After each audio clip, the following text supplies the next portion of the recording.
Welcome everybody, it is week 13 here at the Overwatch League, but it's not an unlucky occasion. I'm ZP here with Wolf, and Wolf, we get to see some Echo get played here this week. It's time for Echo in the Overwatch League ZP. It's been a long time. She was removed. She was not in the hero pool last week, so everyone was really excited to see her in Overwatch League. She was not able to be played, but now she is available, so I think we're going to be seeing a lot of Echo tonight.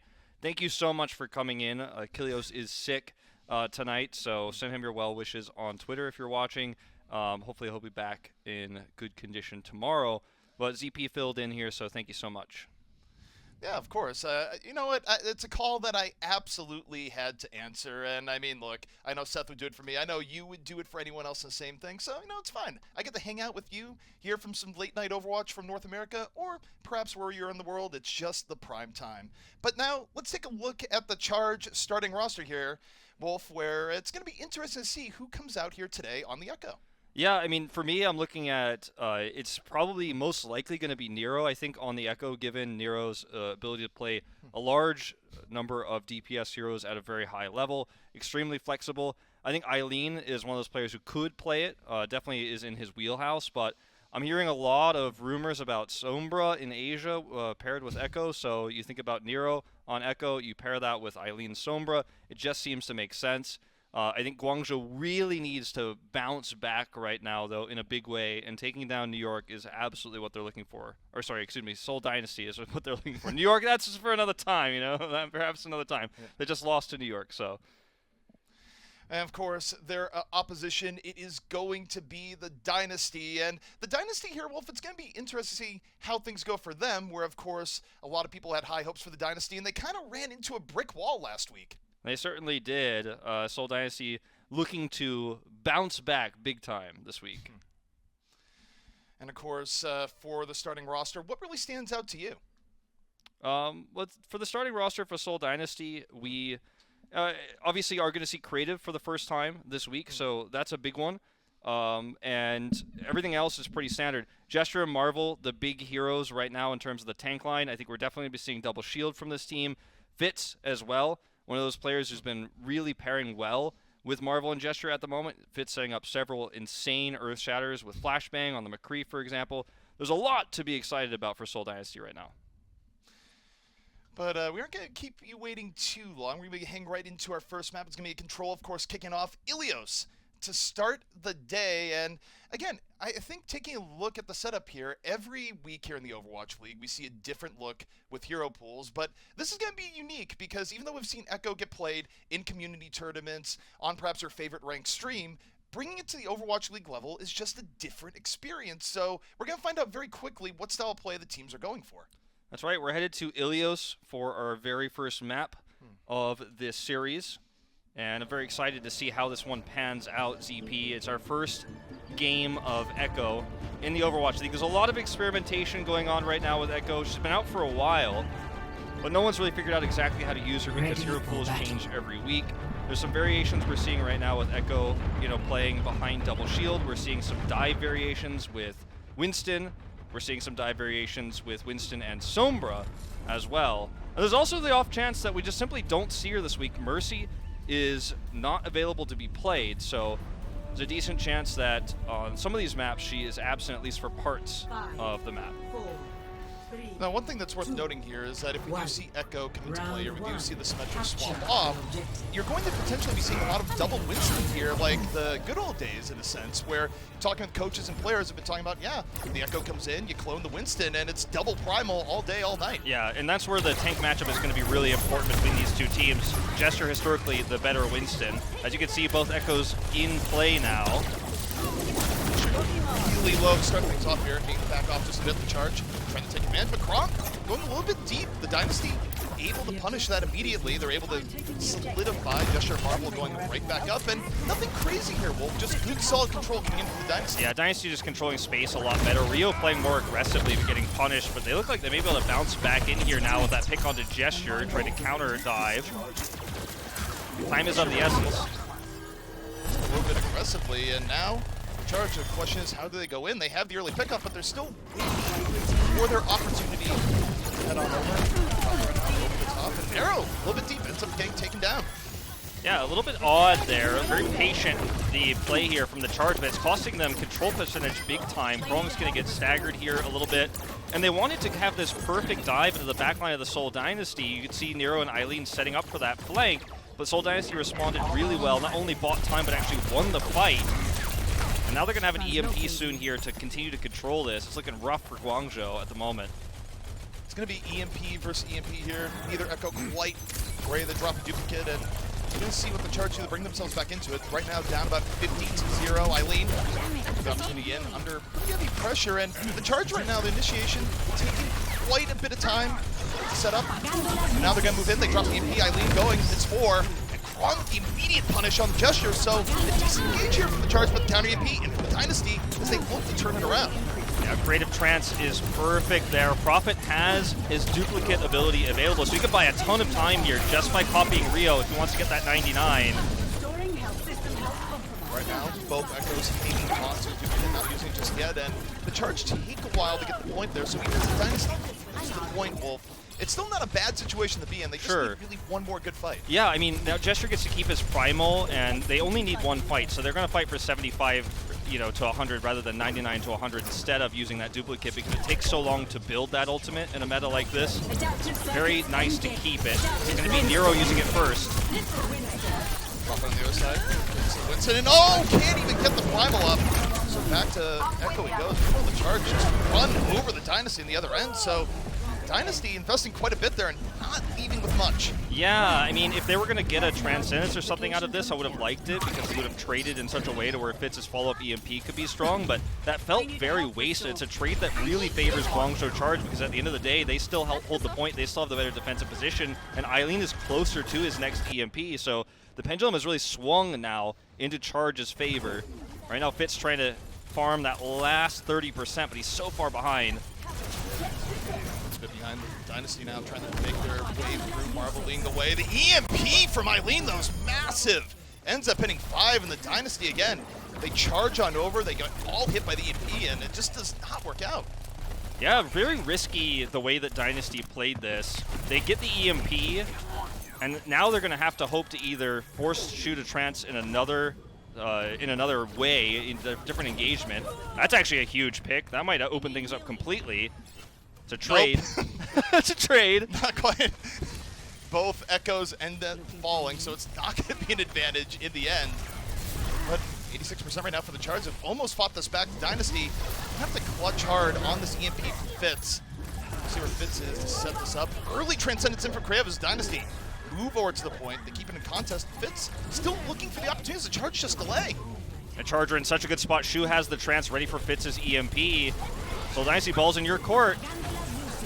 Drop the EMP a little bit later, ends up hitting the front line, but I'm not sure that's going to be enough. The Charge still hang in there. A really nice Transcendence from Shu, keeping most of the Charge healthy even as the EMP hits. Now the Dynasty, they're down Gesture. They have to stay on the point, and Prophet can't get away. Narrow, able to finish him off, and this is looking decent for the Charge. Yeah, looking really good for them. Marvel just trying to buy some time here, but there's not much he can do. I think a lot of this comes back to that decision, actually, to hold Prophet's duplicate ultimate when they were at 75%. When you rewind and when you go back, if he had traded ultimates there with Nero and gotten to 99%, it would have been a trade in favor of Dynasty. No matter what, when you've got two Winstons swinging at each other and all the chaos that comes with that, they would have gotten the 99%. They decided to take a more ideal fight, I guess you could say, arguably. I think that's what they were really looking for there. And it just didn't work out the way they planned it. They end up getting caught in this weird situation where they can't advance the 75. They trade in a failed engagement later, and it really, really hurts their chances. Yeah, and I think one thing that was just interesting as we looked at that there is that neither team really felt super comfortable on their engagements. It seemed tentative on both sides, and, at times some miscommunications with Winston's falling early. Indeed. Well, as we head into this next round, my feed is slowing. Yeah. Looks like it might just be for everybody, not just me. So it is in fact for everyone. I was sitting there waiting, going like, "Is my screen just frozen?" I'm not sure. I'm gonna let Wolf run with it. That's what I was doing too. I was like, "Oh, I'm not." We were playing like screen freeze chicken. I was like, "I'm not gonna say it first." ZP's gonna be like, "Oh, my screen's frozen." I'm like, we're just both gonna be extremely professional the whole time until eventually one of us has to crack and be like, "I can't see the screen." I love it. I knew what I was signing up for here going into this, where, Wolf, we get to finally determine who is the reason that you and Seth have this crazy curse for matches. And given this first round that there's a little bit of a technical delay, Wolf, I'm sorry. I think it might be you. It might be me. All signs are leading to me so far. Yeah, I mean, I'm just unlucky with this. Yeah. But let's talk about that last map a little bit here, or that last round, I guess I should say. It's really interesting to see that Seoul Dynasty really favored using the Echo duplicate ultimate, which is where she copies another hero, to engage on the point rather than stall for it. And I guess the fear was maybe if Nero doesn't have to use his, he's going to be in big trouble, right? Like, so if Prophet used his ultimate there, the duplicate, and then got to 99%, but Nero got to hold his, then Seoul would have the same problem on the other side of things.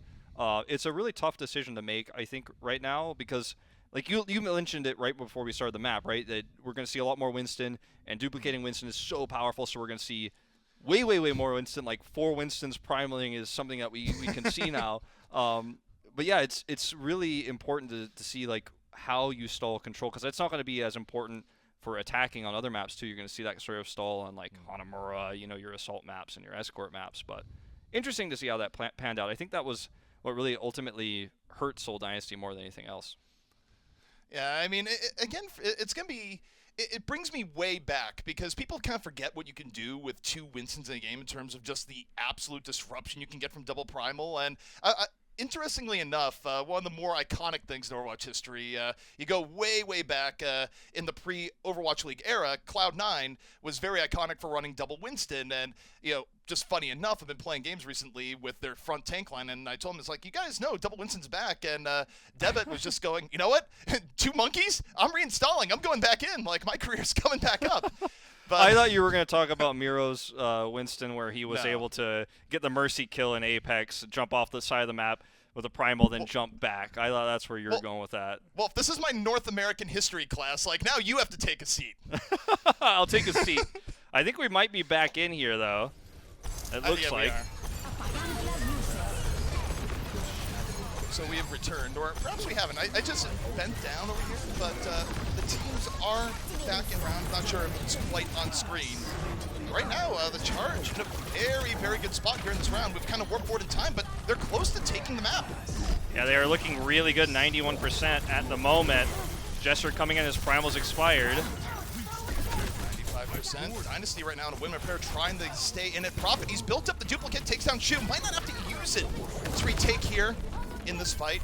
So the Dynasty not quite eliminated here from the round, but they do have to be perfect for probably about 2 more fights. Yeah, Prophet has his duplicate, but Nero's going to have his shortly as well.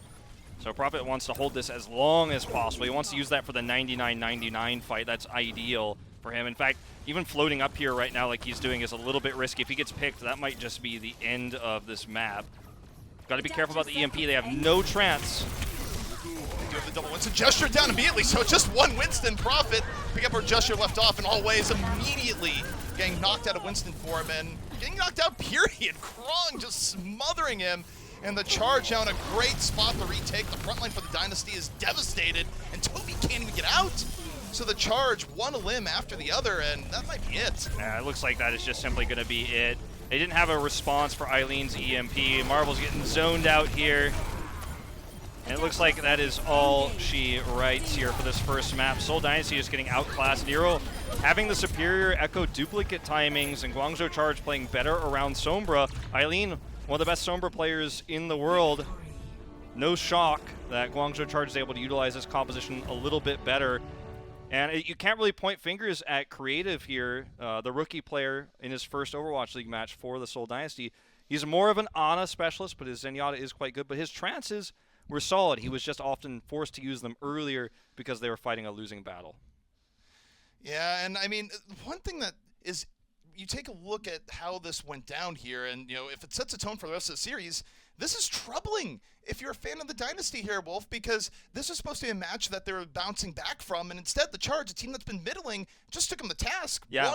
Map one pretty easily. Yeah, we might have overestimated Seoul Dynasty incorrectly. We were touting them as this top team that was going to go toe-to-toe with Dynasty, or excuse me, with Dragons. They got 3-0'd by the Dragons.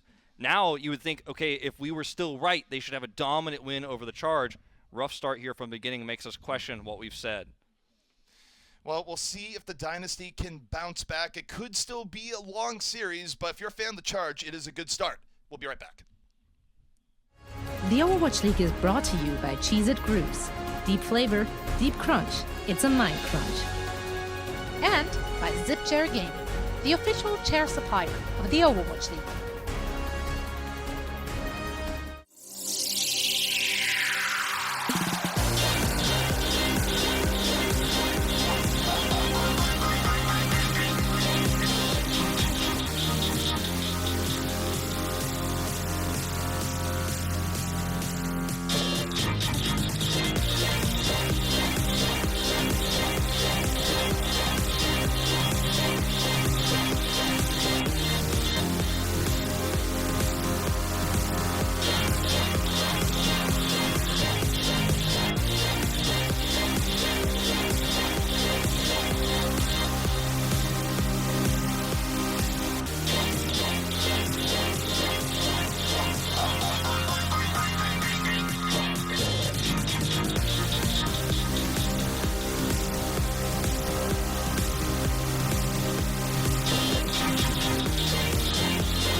Coca-Cola is the official refreshment of the Overwatch League.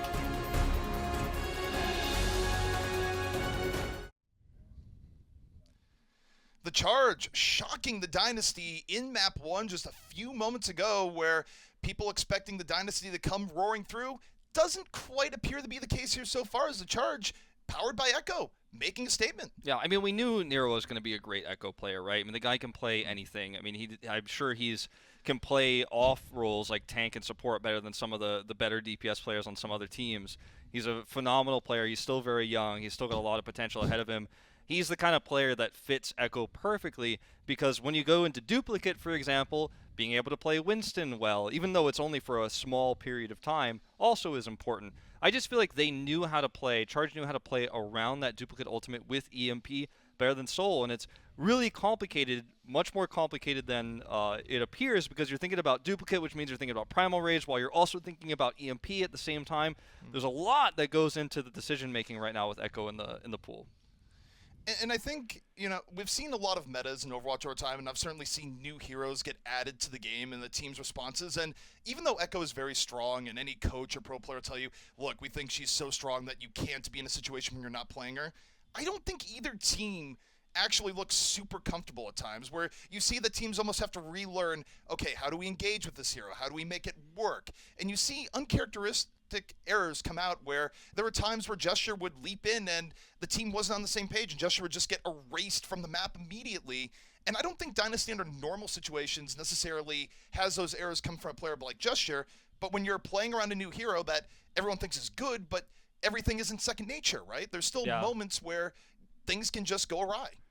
Yeah, and as we head into our second map of the series, which is going to be Hollywood, some questions will arise as to, will we see purely Winston? Will we see some double shield come into play? Because when you talk about defensive positions, you know, as we're going to see here on Hybrid, as we move into Escort as well later on, and especially on Assault, there are, you know, times where you might want to have that more fortified position set up, and I wonder how that's going to change how Dynasty plays, because they're obviously right now one of the better Asian double shield teams, as we know for sure.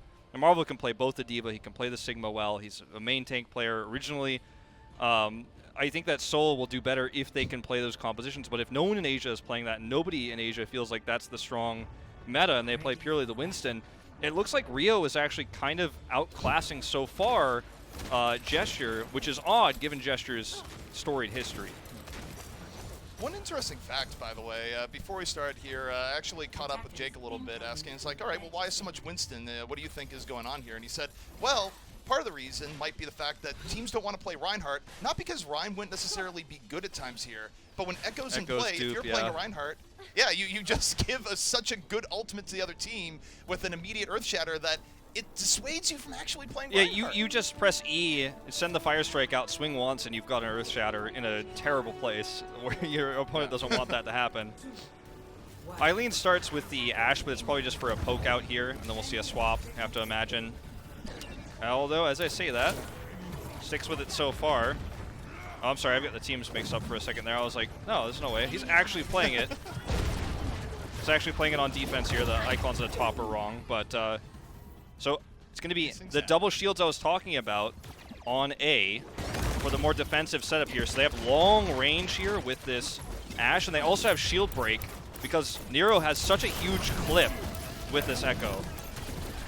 The poke damage coming in from the charge is insane, and it's why Creative just got wiped immediately, and this just makes the Dynasty wait a long time here, Wolf, where they don't want to go in without their Zen, so they just sit here. Time burns off the clock. They just have to. Looks like we're going to have another pause here. But yeah, my mix-up there with the icons notwithstanding, as they were flipped my brain off. The focusing beam, I've got like a little sheet with all the Echo ability names on it, so I don't say them wrong. The focusing beam does double damage to anything below 50% health, and that includes shields as well. So it helps you break through a lot of different barriers. You have that, you have Ashe, and you have so much chip damage and so much poke damage in that choke point. Sticky Bomb's going to build your ult charge up pretty quickly if you can land them there in the choke. So it makes going through that choke point on Hollywood kind of like walking into a meat grinder, so to speak. And punishing it is very difficult because with 2 shields to kind of protect where Echo is, plus her ability to then fly away. As the attacking team here, you're really frustrated trying to figure out how to track down this annoying hero while also dealing with Ashe's burn damage and eventually her Bob. And if you go too far, she's just going to burst you down. Yeah, and I mean, adding into that, too, for the comp that the Charge are running, right, is that everything you said adds onto it, but then you also have a Reese's Halt where you pull everyone together, you land good sticky bombs, you have dynamite, and it just, you almost hit this point of critical mass for AoE damage where it goes, well, I guess someone's going to fall. And it's just sort of the dynamic that you get when you add a new hero to the mix that is very mobile, can apply good AoE, and in particular, the sort of execute functionality of Focusing Beam adds a new dynamic to worry about where if you're a healer, it's not just, oh, stop this person before they get to 0. It's more so, okay, I can't let anyone get below 50% because if that goes there, they're probably done. Yeah, the Focusing Beam is just so easy to chase targets down with as well. I mean, you don't really have to aim it that well. I mean, it's kind of a, you track a little bit, but it's pretty forgiving, right? And especially at this level of play, someone's at half health, tank who doesn't have an escape, for example, they're just going to die. There's just no way out. So, yeah, you've got to be really careful. Echo is not a forgiving hero when she's after you, right? I mean, you're going to have problems escaping. She's got so much mobility. And you can see neither of these teams are playing Echo perfectly or optimally even yet because she's such a new hero. But that's what makes it so terrifying is you don't know exactly how Prophet, for example, is going to play his hero, Nero. And that's a crazy matchup. We're seeing 2 legends of flex DPS, one old and one new here, clash. Looks like we're back in game finally here, though. We're back on in, and I mean, there's still plenty of time to develop on the hero also. So, I mean, even within this match, I expect to see things change up just a little bit. But for now, we're going to go back to where we left off, which is Seoul trying to dive in on a very heavy poke comp from the Charge. Yeah, they're really going to struggle until they get EMP. Fitz is halfway there, but charging this up is so difficult and so dangerous right now. And now, Arrow gets caught. This time, Prophet gets the better of it, and Creative, nope, can't stay alive. Eileen able to take him down, but still not bad here for the offense of the Dynasty. They've taken down one. A little bit of time to regroup. Solage Gesture doesn't fall here, but shoot, one in the back. Prophet getting work done in the cafe, and it's nothing crazy, but one by one, the Dynasty, they're starting to take this point apart. Yeah, they're taking a long time to do so, then they've lost their EMP. That's their staying power. Gesture was out of the fight trying to get healed for so long. That just does not work out. Prophet's going to try to hide up here. I don't know if they've actually seen him. That actually could be huge. He can get a huge amount of ult charge very quickly, then engage with it, actually. See how long it takes them to see him. He's going to have to remain hidden when we see the dive come through. Gesture is waiting. EMP almost ready for this. The Dynasty, they're very close to having everything they need to take this point, but if they go in a little bit early, it might not end well. So it's still something that has to have good execution, and they are spending a lot of time on the setup, Wolf. Okay, here comes Prophet. He's jumping in. Prophet's looking for it. Prophet's down! Prophet does not build the all the time, just stuck at 99%. Not going to be a clone. Now the Dynasty tried to bring this back. 5 on 6. They dealt with Krong, so that's one part. But now Supercharger is down, and they kind of have to respect this. They need the back to a degree. Nero's going to get Primal, so he's going to be totally fine here to delay.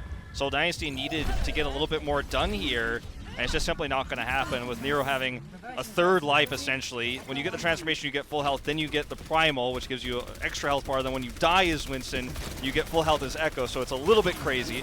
Here comes the EMP engage. Go for the EMP, ends up paying for the charge, have to give it space. Shu's so close to getting the Transcendence here mid-fight. You can get it up, there's a chance to charge right back. They've already taken down Toby. Shu, Transcendence charged up, but the crazy thing is, the charge might not need it. The Dynasty don't get nearly as much as they want, and now they have to decide, do they invest more? Well, Prophet's down, and Gesture uses the Primal. Oh, I think there was a mixed signal there. Oh, for sure. Look, this is a disaster. Gesture loses Primal. Prophet is a player who doesn't actually play the tank role ever, doesn't actually have to ever think about stalling or using an ultimate defensively, and that's what you have to do as Echo. You have to ult a Winston, then buy time, so he's just holding on to this ultimate, and unfortunately, it's costing them big. You know, Shu didn't have Trance, and they survived an EMP engage with a really nice play from Krong. Now they've got Trance for the final fight. Seoul, this might just be checkmate here. They don't have a lot of tools. Prophet could do something crazy, swap over to Ashe. I mean, I don't know. Well, they're going to do something. Final 3 seconds, and Prophet goes for the Zenyatta dupe. Going to get a quick Transcendence off this as Seoul just looks to dive on in, use the Transcendence to buy some space here on the point. That's really the only good ultimate they have. Gesture immediately melted down.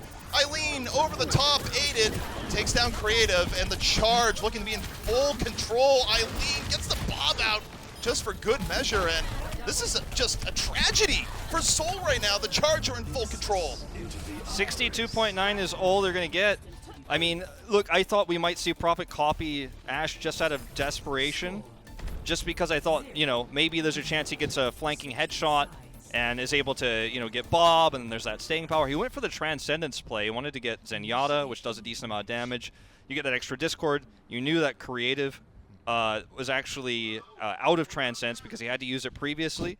So, I mean, at this stage, you know, like, we're seeing for the first time a non-Winston ultimate, but it's still not enough.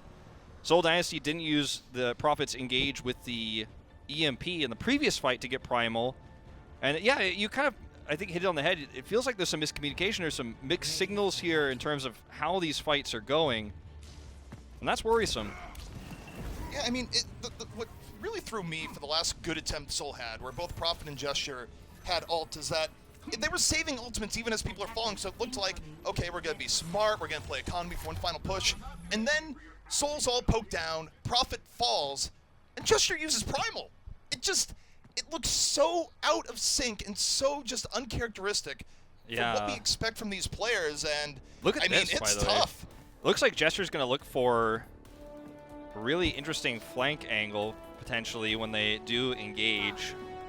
This is, I haven't seen this since Apex, let's just say.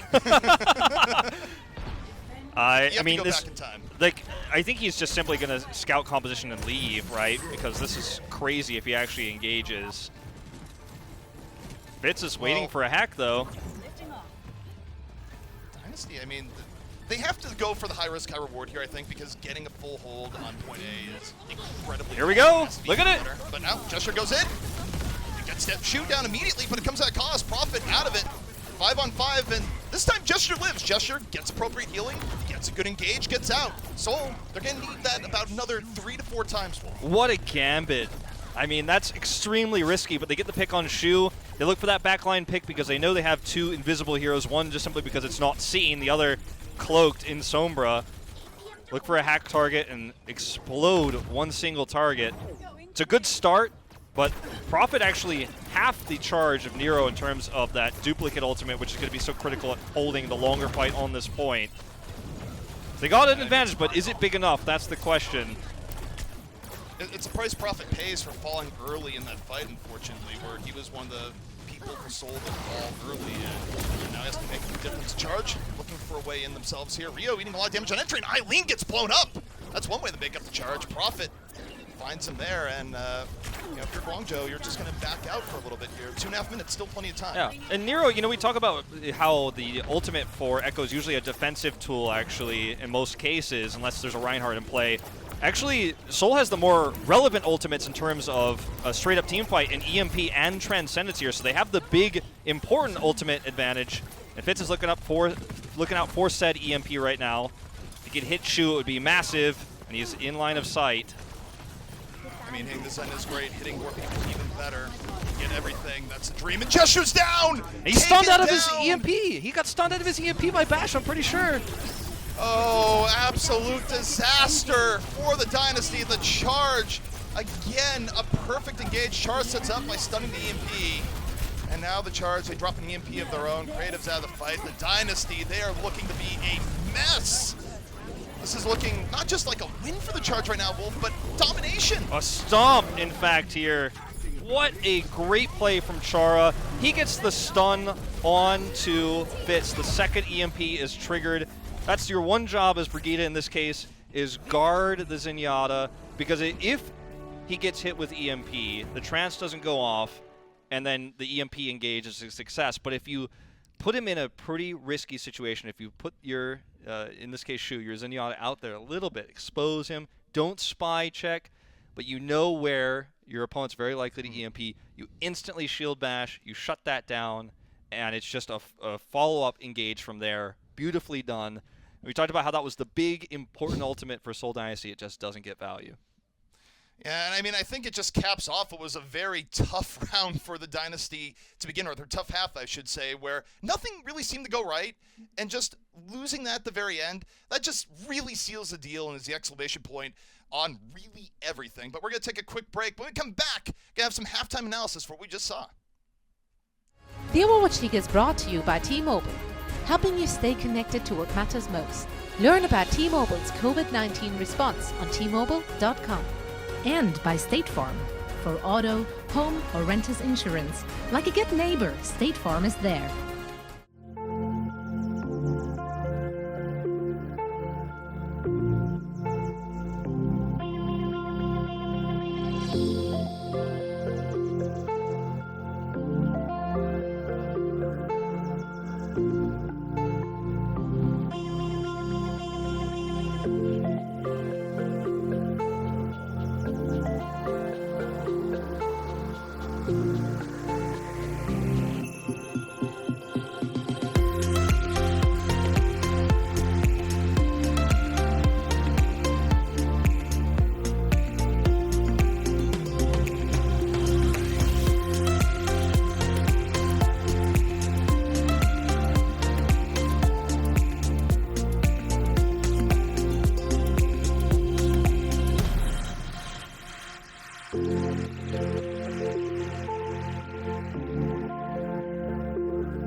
It's time for your game break presented by Pringles Wavy. And Wolf, I don't think we expected to be here at game break time quite this early. This has been quick. Yeah, it certainly has been, and it's a little bit alarming, I think, if you're a Seoul Dynasty fan. I think, well, if you're a Seoul Dynasty fan, you're probably feeling like, as soon as Seoul Dynasty goes on the up and up, then they disappoint you, and it's a very similar cycle to the Fuel cycle, right, where you start to feel like, yes! I mean, with Fuel, it's like, okay, we're almost middle tier. With Dynasty, it's like, okay, we're almost top tier, and then you go back down.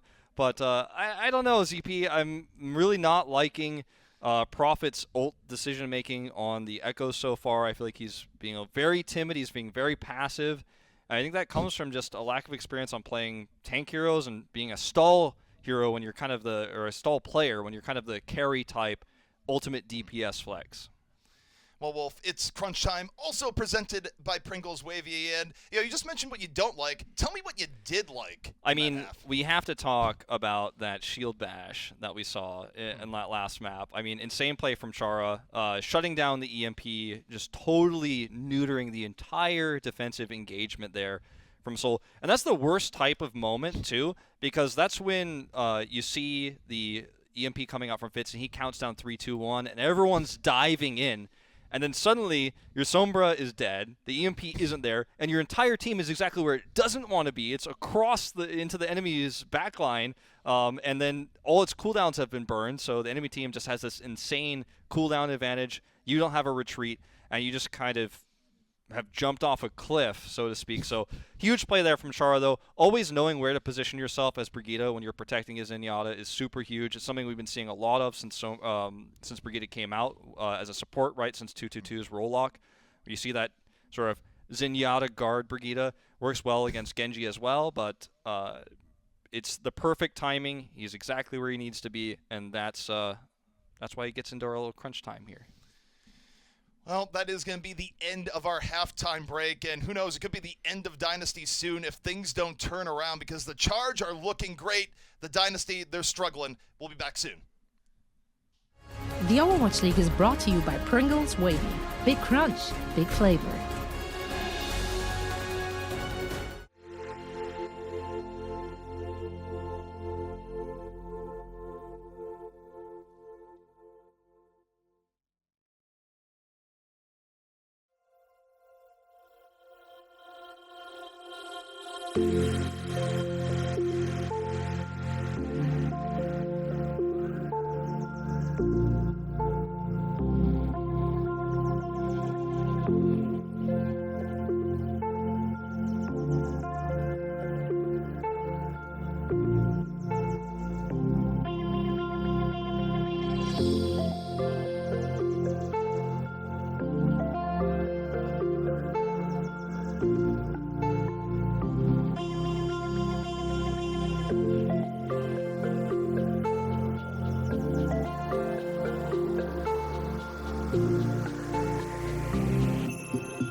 The Overwatch League is brought to you by HyperX. Unleash your style, unleash your fury with HyperX Fury Memory. And by Coca-Cola, the official refreshment of the Overwatch League.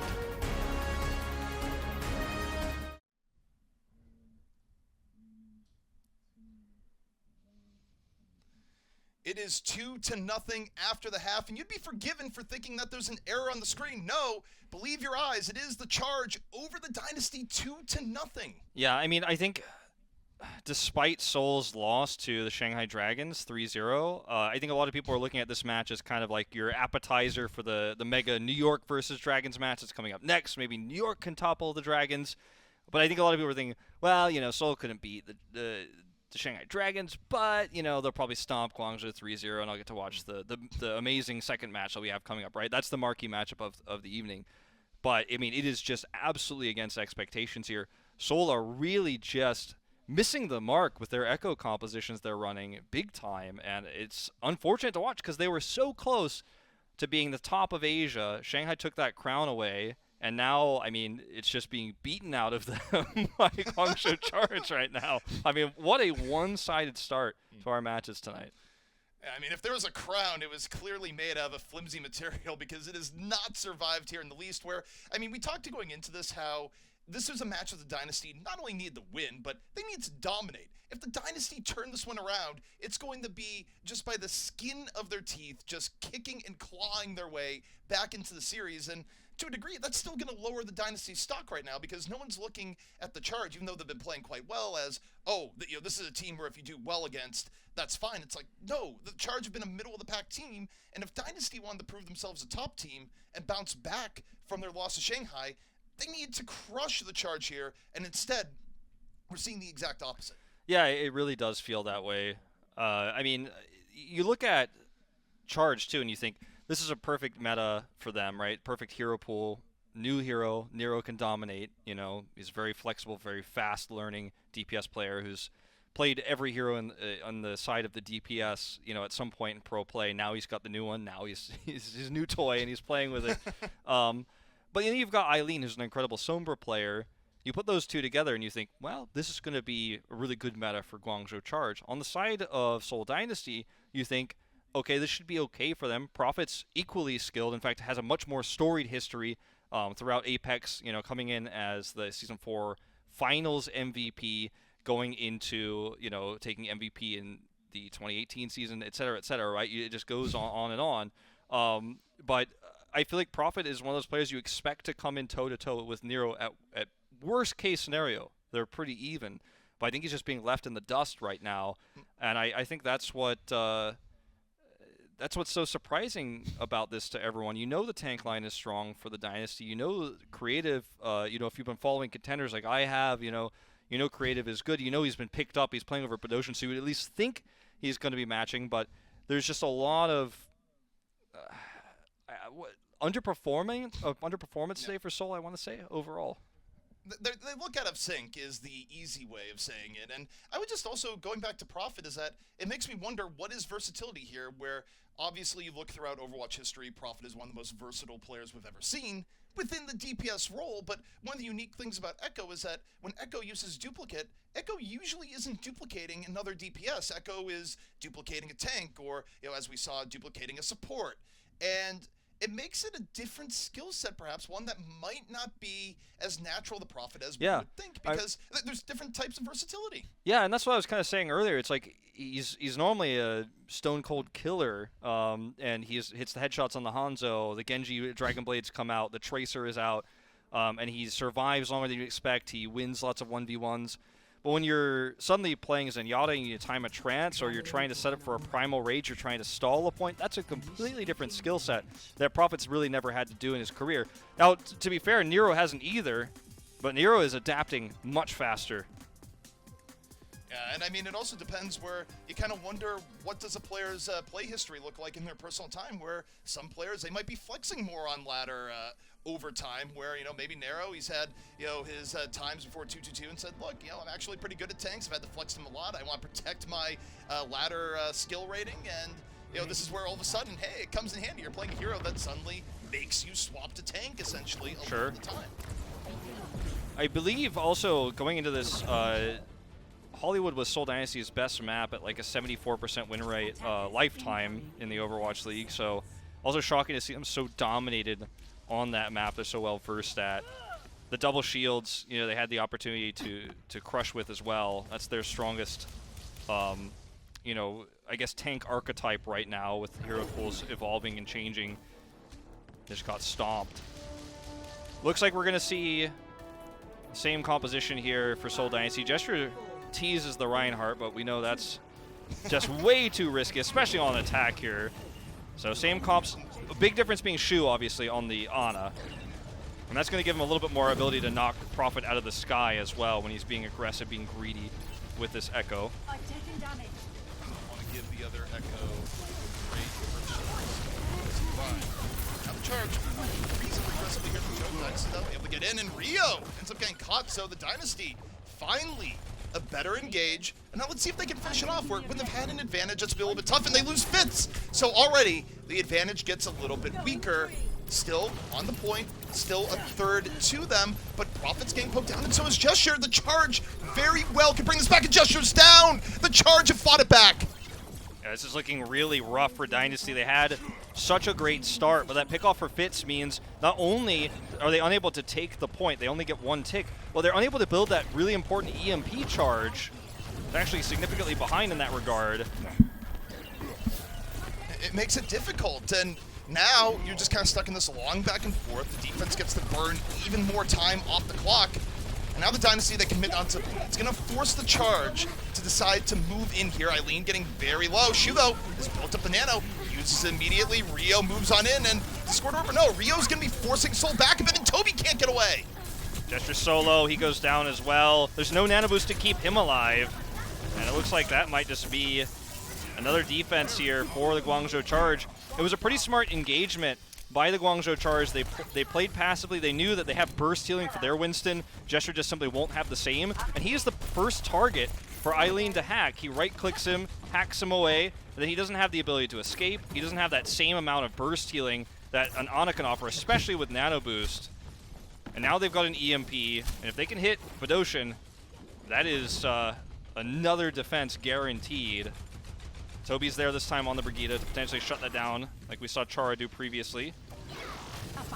If you're Seoul here, you try and go early, and no, the charge, they take the initiative, they take down Prophet, and even with just one pickoff, that's enough, Wolf. You get to delay things even more, you stay in full control, and now the Dynasty, they're down to a minute 40, and you don't like it being in that threshold. I think they wanted to just throw that engage, you know, essentially and trade one little small part of the time bank for an EMP. Now they've got the Transcendence to fight for on the point. They only need one tick, so they have that extra healing, that extra staying power, and their own EMP. They should be able to win this fight. Nero does here. He dupes the Sombra. He's going to go for the early EMP here, so high risk, high reward, 44%. Should be able to build it soon. Just needs to hit on the Winston a little bit more. Prophet slept. Charge. They're waiting for it, and yeah, Prophet sleeping to the side after using the duplicate, and the Charge are playing around this really, really well. Going on over, here comes Kronk, self-destruct over, takes down Toby, and the Charge are doing it right now. Wolf, the Dynasty, they're going to have time for one more fight if they back out here. Yeah, there's only one more fight in this, and they won't have an EMP for it. It's very unlikely. You can see Fitz is trying to get a little bit closer to that because he knows that's their last chance of getting A, and that alone. Huge sleep from Shu, though, onto Prophet when he's duplicated Gesture there, or duplicated Rio there, went for the Winston. Oh, no.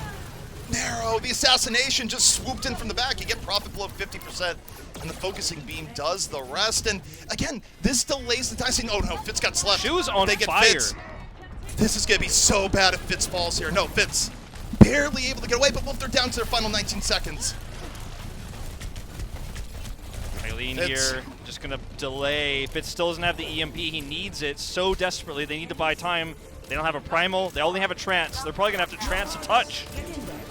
Now, Rio's just going to go in, gets Nano Boost. The Dynasty, they have to push through the Winston here. There's no other way. Prophet simply falls. The EMP from Fitz comes in, but with the Dynasty effectively down 2, the EMP in from Eileen, the Charge smothering the Dynasty. And this is unbelievable, Wolf. The Dynasty, they're not even going to get point A. It's not even close, CP. And Shu, hitting multiple sleep darts there, gets the bio grenade onto Prophet during Badoshin's trance. They don't even get a full fight. They don't get a full engage on the point. The bio grenade there that connects guarantees a Prophet kill in Transcendence when you already know the Transcendence is going to be far away from the point. They don't get to use it to try to take that hard engage on the point itself because they're so zoned out. Shu hits multiple sleep darts there throughout the entirety of that defense. The support line for Guangzhou Charge is just out of control good right now. And this is one of those moments where, you know, you look at Seoul Dynasty and you think, did they not get enough sleep last night? You know, how's like you start asking the weird questions, the non-esports questions, like, you know, is everybody doing okay? You know, this is the moment where you start to wonder, is this the same Seoul Dynasty we saw play the last few weeks? Because on paper, you know, Prophet's a great flex DPS. You would think he would be a god at this new hero, and he's falling behind. Eileen's outclassing Fitz. The support line is better for Charge, and I don't know. Seoul just look underprepared. I mean, I have the most true criticism I can give here, and I'm sorry people think it's too harsh. If you were to change the name of Seoul Dynasty right now to the Boston Uprising, no one would blink an eye. That's how rough the Dynasty have looked here tonight. It's been a rough start. It has been one of our most one-sided Asia matches that we've had in a while. And we've had a few, okay? Everyone saw Guangzhou and New York last week. This is on another level. Guangzhou's the winner of this one, it looks like, so far. All they need is 2 ticks and a little bit more. Rough start here on the first push, though. And Fitz is going to be on the Ashe here, so a bit of a change up. Not going to be running the double shield defense we saw in Hollywood. Just having that extra range damage. Probably try to, honestly, punish Rio when he does come in. You can kind of chip him down early, and then when he comes in, obviously everyone else finishes him off. He's been the one weak link of the charge this series. I think the thing for the charge here, though, like, they have room to give Dynasty. They have to play perfect here, and it's not a turnaround you see often with how the series has gone so far. The charge can make their way through, nothing crazy, just looking for the early focus fire on the gesture. This time he's able to shake the pressure, and Char goes a little bit far. Yeah, you could see Rio was the target again. Like I was mentioning, he got discorded instantly, and there's so much shield break with an Ashe and an Echo amongst everything else. Zenyatta, that his barrier goes down early. He has to back off, and that exposed Chara a little bit there. So you got to be careful about that. When you don't have a shield tank, it becomes very difficult to approach this versus an Ashe. Got to play a lot more passively than you were before. Dynasty have done a pretty good job of delaying here so far. They've gotten over the first hurdle.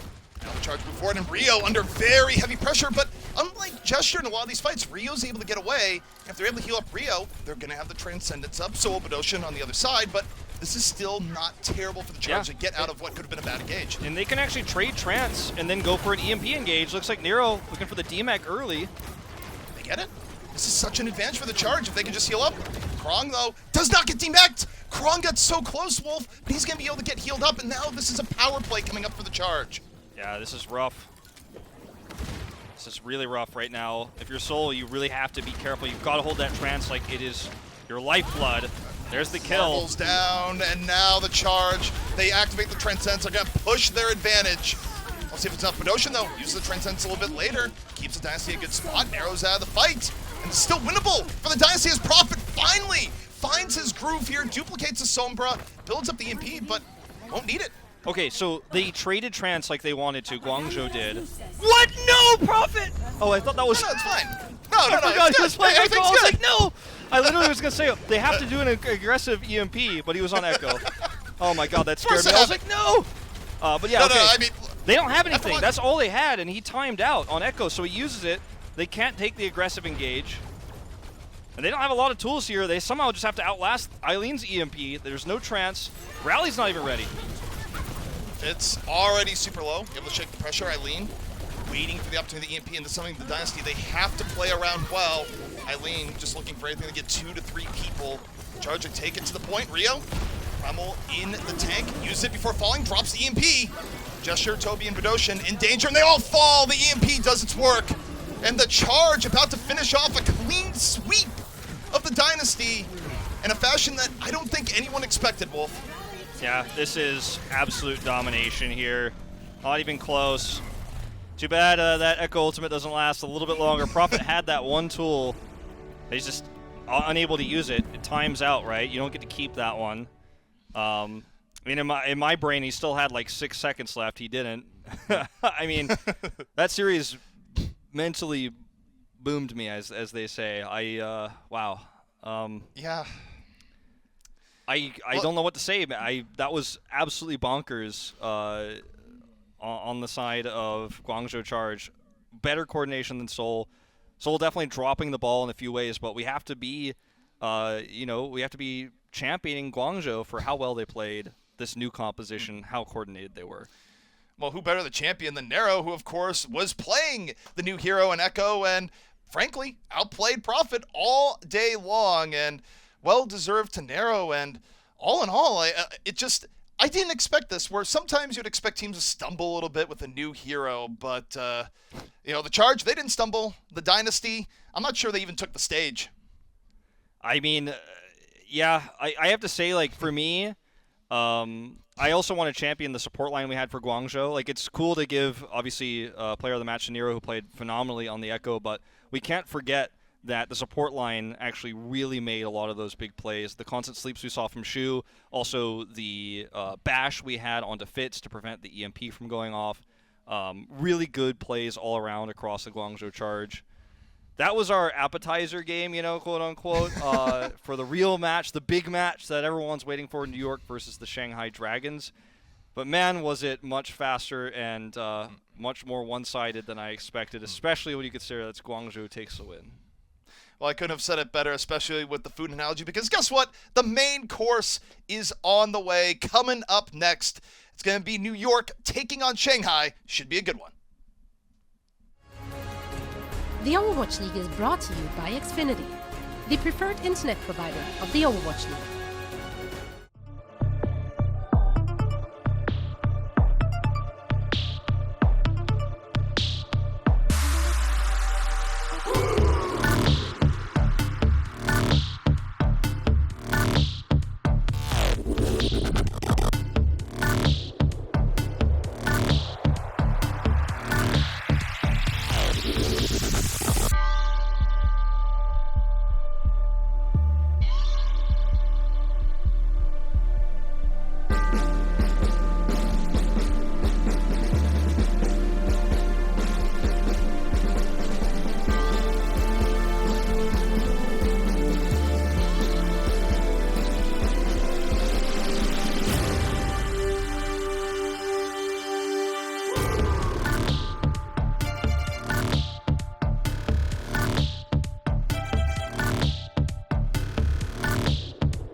The Overwatch League is brought to you by ZipChair Gaming, the official chair supplier of the Overwatch League, and by TeamSpeak, the official voice supplier of the Overwatch League.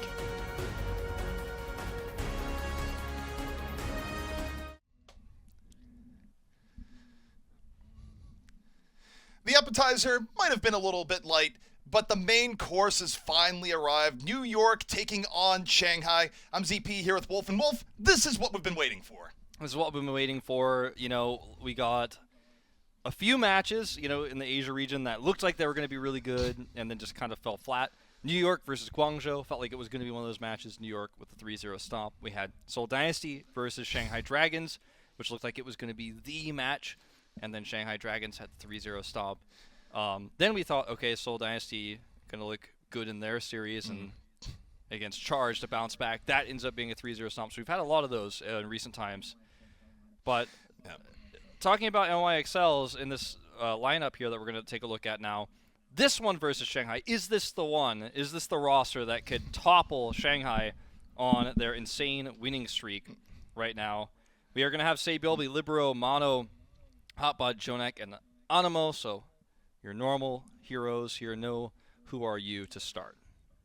Yeah, and I mean, I think if you're in New York, this is a roster you want to see right now. I mean, who are you? A player that has high highs but also low lows. If I'm a New York fan, I want them to run with what's consistent, what's worked, what gives them consistently good regular season records season after season. But, New York occasionally has this track record, Wolf, of struggling in bigger games. And, I mean, this is where they need to make a statement here and just take down the Dragons. Yeah, it would be a huge statement to make. It would have them on, it would tie Shanghai's map win streak record as well if they're able to take this, would put them at a 6-0 where Shanghai currently stands. Shanghai, of course, would be defeated in that streak that they have right now. So we'll take a look at those maps. The first map will actually be kind of fun for that one as we head into Control. But taking a look at Shanghai Dragons roster on the other side of things, we actually have Lip and Ding. So no Fleta. Fleta, another one of those flex DPS players you think of when you think of an Echo player. Now, Ding obviously being the Pharah specialist, and Echo does and spend a lot of her time doing damage in the sky. Not massive surprise to see Ding in here over Fleta, but you would have thought Fleta would come in as the player to kind of pick up this catch-all, very flexible, can copy anything hero.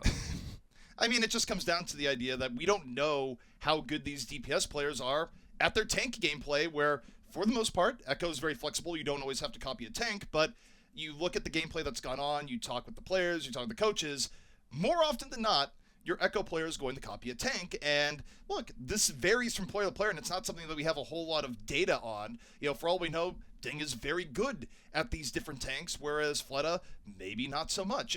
It's a wild card. It's something that we're speculating on. We don't have a lot of hard evidence, but it is one reason as to why you might see one player when you'd think you'd see another, and why versatility in the DPS role doesn't mean that you're going to be the world's best Echo player. Yeah, it really doesn't necessarily. It's a totally different skill set, too, especially when you talk about, a tank like Winston, for example. We talked about Prophet previously. Winston, his purpose for the Echo duplication there is actually usually to be an extra threat, be a big damage absorber, and also a time buyer oftentimes because he gets the extra health bars, etc., and survives for so long. That's very different than, for example, how an Orisa plays, how a Roadhog plays, how a Diva plays, and you're talking about tanks, but you talk about Winston specifically in a very niche situation. He's not trying to dive and kill a backline hero per se, although that sometimes does happen as a side effect, but it's a really, really unique way of playing this one hero for this one moment, and if you're not versed at those types of overtime scenarios, for example, you're just not going to do as well. You're not going to have that mindset, and I think that's where Prophet struggled. We'll see how Ding does, assuming he's going to be the one to pick up the Echo. I think that's pretty likely just because of the aerial component talking about here, where, it's a little bit reductive. It's like, Ding play flying hero. Well, clearly Ding's going to play the flying hero again, but I think in this case it's true. Like, you can apply caveman logic here and probably be right. Yeah. I mean, Fleta played a lot of Pharah in the past as well, one of his more famous heroes before Doomfist came out, Flash Lux, and then, I don't have to say anymore. You could watch Fleta's trajectory into Seoul Dynasty. And then, of course, later on into Shanghai Dragons.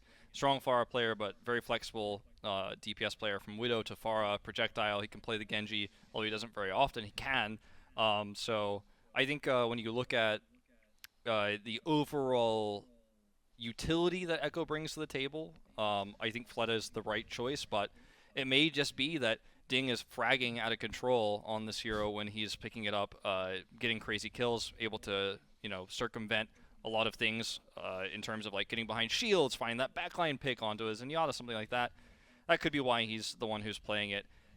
It's tough to say. Obviously, we haven't talked about it too much, but with McCree and Widowmaker removed this week, I mean, you've got a lot more flexibility than you normally would. I'm glad you brought that up. That was something I wanted to bring up back in map 1 and just, went in one ear, out the other. Forgot as we watched Seoul just descend into the abyss, but this is perhaps a stronger week than normal for Echo. A hero that's already really strong normally you'd be running McCree just simply to help focus down the other Echo, give your Echo an opportunity to land a good focusing beam, but of course McCree's out of the pool right now, so McCree's not even a hero you can use to keep Echo a little bit more in check. It's sort of free reign for Echo players right now because one of her strongest anti-picks is simply not around. Yeah, and to be honest with you guys as well, two of the strongest McCree players that we have in the world, especially in Asia, are two of the players we're going to see. We've already seen one of them in Fitz, and now we're seeing Lip on the Shanghai Dragons. Not going to be able to play the hero that they've made such a successful win streak with this week, so a little bit out of their comfort zone in terms of what they've been practicing and what they're playing right now. So interesting to see what Lip ends up playing. I mean, he could be the one on Echo. That would really surprise me, but it's possible. Yeah, I mean, it very much is. And, Wolf, I have to say, I fully believe in the curse now. I believe it is you, where I'm just, in my mind, I'm feeling my Captain America energy right now. If I could do this all day, as, of course, we're waiting for the game to get started. But there's still a lot to talk about between these teams in this particular hero pool as a new hero is being played, because personally, when I look at this matchup here, okay, Seoul in our previous match, definitely a little bit not coordinated, to put it mildly, but you look going into here, I think it's going to be interesting to see how teams use the Echo, and also, I think this is a hero whose potential has not anywhere been close to be tapped right now, especially in how you use Duplicate, because right now we're seeing Duplicate get used on tanks in a pretty straightforward way. There's more potential to be wrung out of this hero right now, and I just wonder if New York or Shanghai are going to be one of the teams to show it to us. One of the cool things about Duplicate, I guess we're saying duplicate, using the pronunciation of it being a noun instead of a verb. I think it's supposed to be a verb in this case. But yeah, not to bring up the parts of speech, in this Overwatch broadcast. But anyway, we'll all figure out. Everyone's going to call it duping at some point. But anyway, what's cool about having the ability to fly is suddenly you can have a Reinhardt drop from the sky, because a Reinhardt shouldn't be able to shatter at will from a weird angle. Usually that doesn't happen. But if you have a Reinhardt on your team and the enemy Reinhardt has to be placing its barrier around that, then suddenly an Echo flies around to another side, goes and tosses in the duplication, and then drops down, hits a fire strike, and then shatters you on that side, or forces you to turn your shield, then things get a little bit crazy. I don't know. I think the ultimate potential here, outside of just stalling with Winston, which is the easy way of playing the hero right now, is way, way higher than what we're seeing right now. Totally agree. I mean, despite, the grammar jab there, you've been pretty vocal about all the books you've been reading recently. Now I just feel like you're flexing on me a little bit. I'm going to take some time, Wolf. I need to recover my ego after that just a little bit. At one point, my grammar was decent. Maybe not so much anymore, but we're going to take a quick break. When we come back, the match should be underway.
I'm happy to announce that we've reached a consensus. Because Wolf and I are the first casters of Cast Echo, we get to decide if it's duplicate or duplicate. All the power is ours. The problem is, I don't know if we're going to agree. Yeah, I don't know. I think it's duplicate. I don't know if I've been saying that most of the time, but I think it's duplicate. I think I've been saying duplicate. So, touche. No consensus. Duplicate is part of her kit. I don't know. I don't know, ZP. We're going to have to figure this out because we're the first casters. We decide. Everyone has to follow us. True. That's how it works. Okay? Like, whoever just, I forgot, I think it was Monty Adoa came up with, like, Big Bang of the Zarya ult into the Pulse Bomb. And, like, everybody used that forever. No one was like, actually, it wasn't that big. Like, I don't know about that name. No, everybody used it forever. So, you know, I think it's duplicate, ZP. We're going to have to fight to the death on this one. Yeah, I've been saying duplicate because it's easier, and I want to take the path of least resistance. You want to be just snobbish about the entire thing, and I don't know, we're going to have to throw down, but we'll do it after the match, because guess what? We're going into Lijiang Tower, and again, this is what we've been waiting for. This is what we've been waiting for, and I'm still, the big question on my mind is, will Ding be the Echo player? Of course Libero is the Echo player for New York. There's no doubt in my mind about that. I mean, Sabilby is a specialist. And in this case, he'll definitely be playing the Sombra if we continue to see that.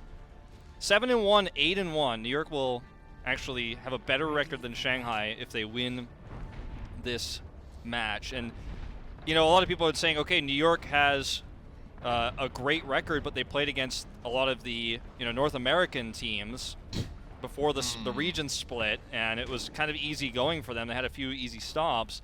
But to beat Shanghai, a lot of people, myself included, are considered to be the best team in Overwatch League right now, would earn them that top spot, I feel, especially if they can do it dominantly. Because this is control center here on Lijiang Tower, it's not a big shock that we're going to see May here. New York, this isn't allowed. There's no Echo on the field. No. What are you doing? Echo for Shanghai, though.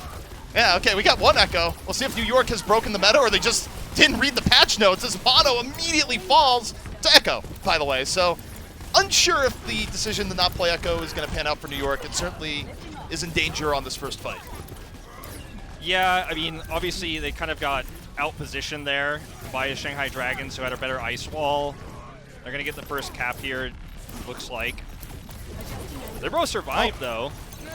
Yeah, New York is staying in the fight to a surprising degree. Jonak builds a really quick goal. Is Yaki out of the fight? And now Ding just sitting up there waiting for an opportunity. As New York, they just muscle their way in. And somehow, some way, will have turned the fight. Never underestimate the Coalescence power. Wow, even a Blizzard commitment here from Lip as he dies. That is a massive mistake for the Shanghai Dragons, who lose control percentage, lose Lip and a Blizzard. And New York Excelsior are making this Reaper composition look good. They don't even have a Zarya here.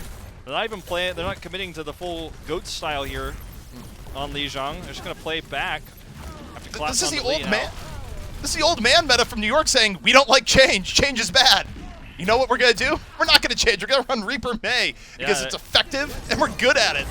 2018 New York fans remember that. Oh, Scary well, we do have beat.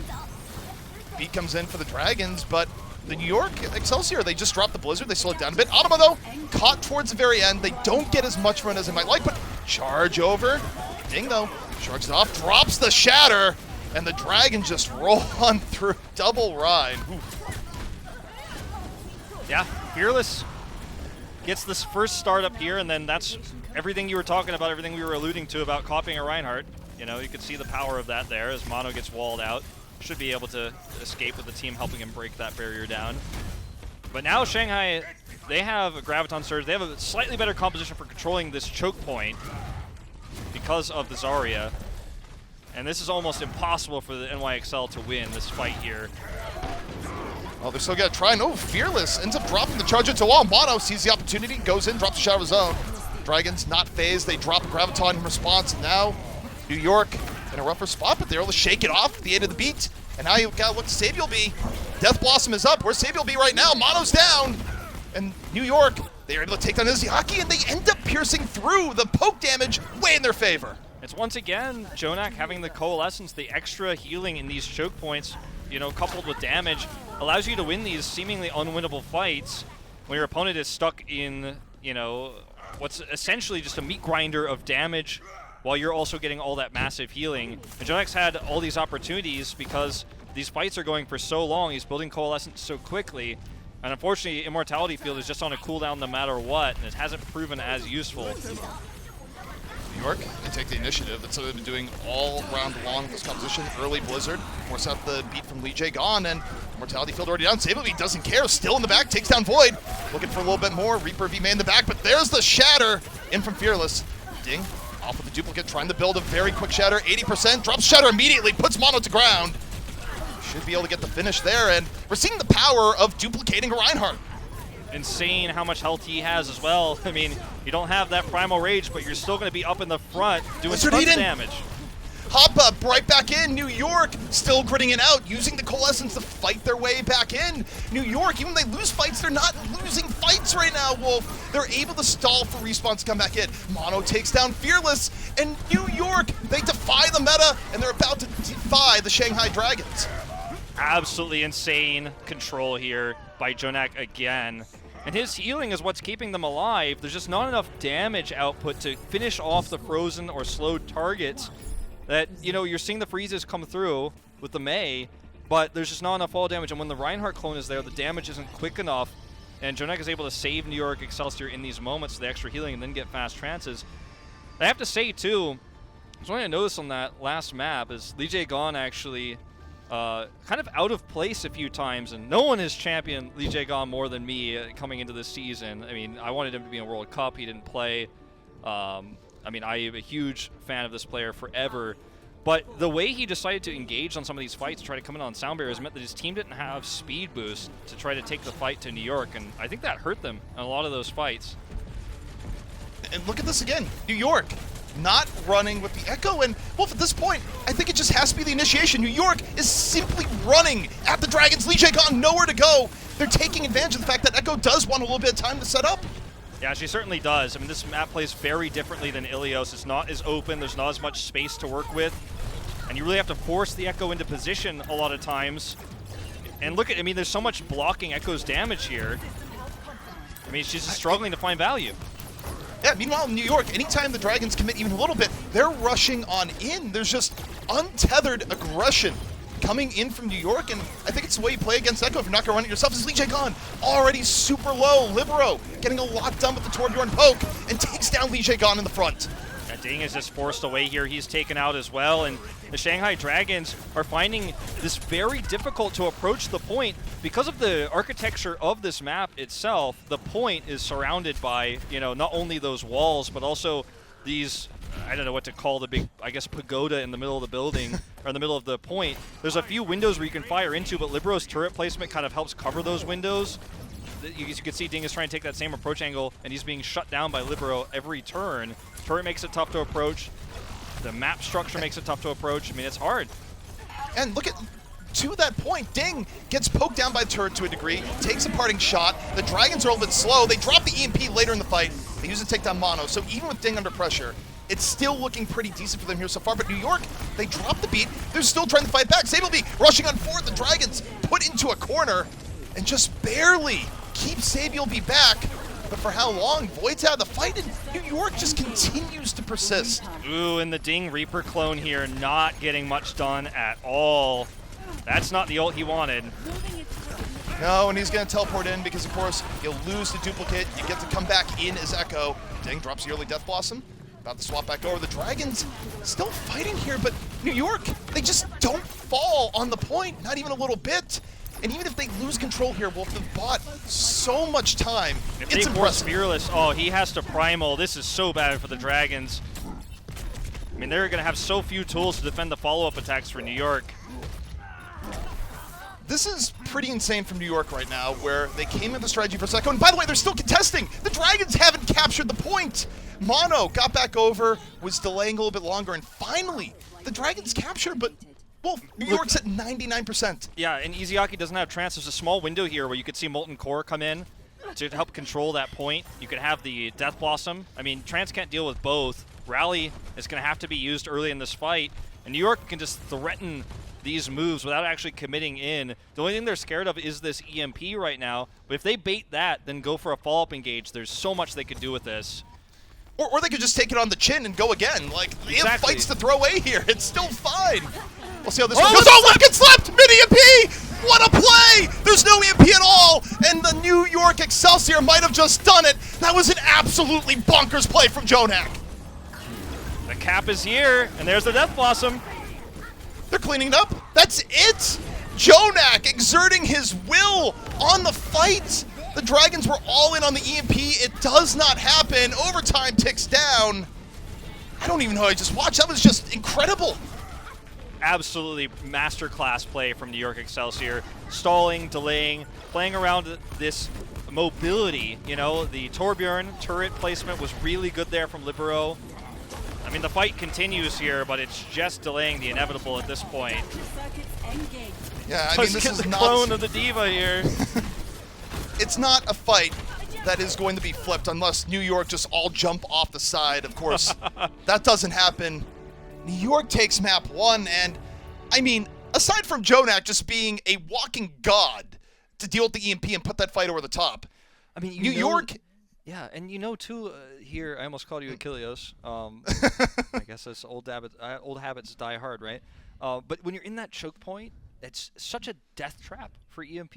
You know that it's tempting to EMP there, right? The same way we saw previously, Shu kind of peeking around to Zen, not spy check. It's like, you want to EMP me here because Chara's going to stun you out of EMP. In this case, it almost felt like New York wanted that to happen because Jonak was so on the spot, insta-sleep during the EMP animation.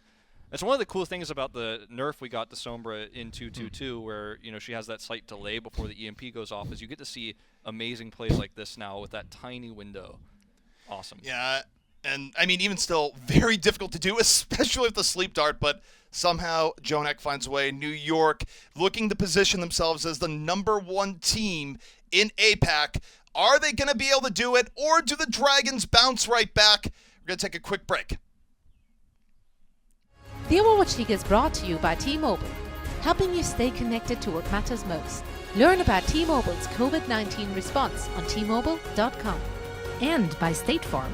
For auto, home, or renter's insurance, like a good neighbor, State Farm is there.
The Overwatch League is brought to you by Cheez-It Grooves.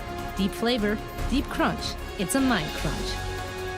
And by Zip Chair Gaming, the official chair supplier of the Overwatch League.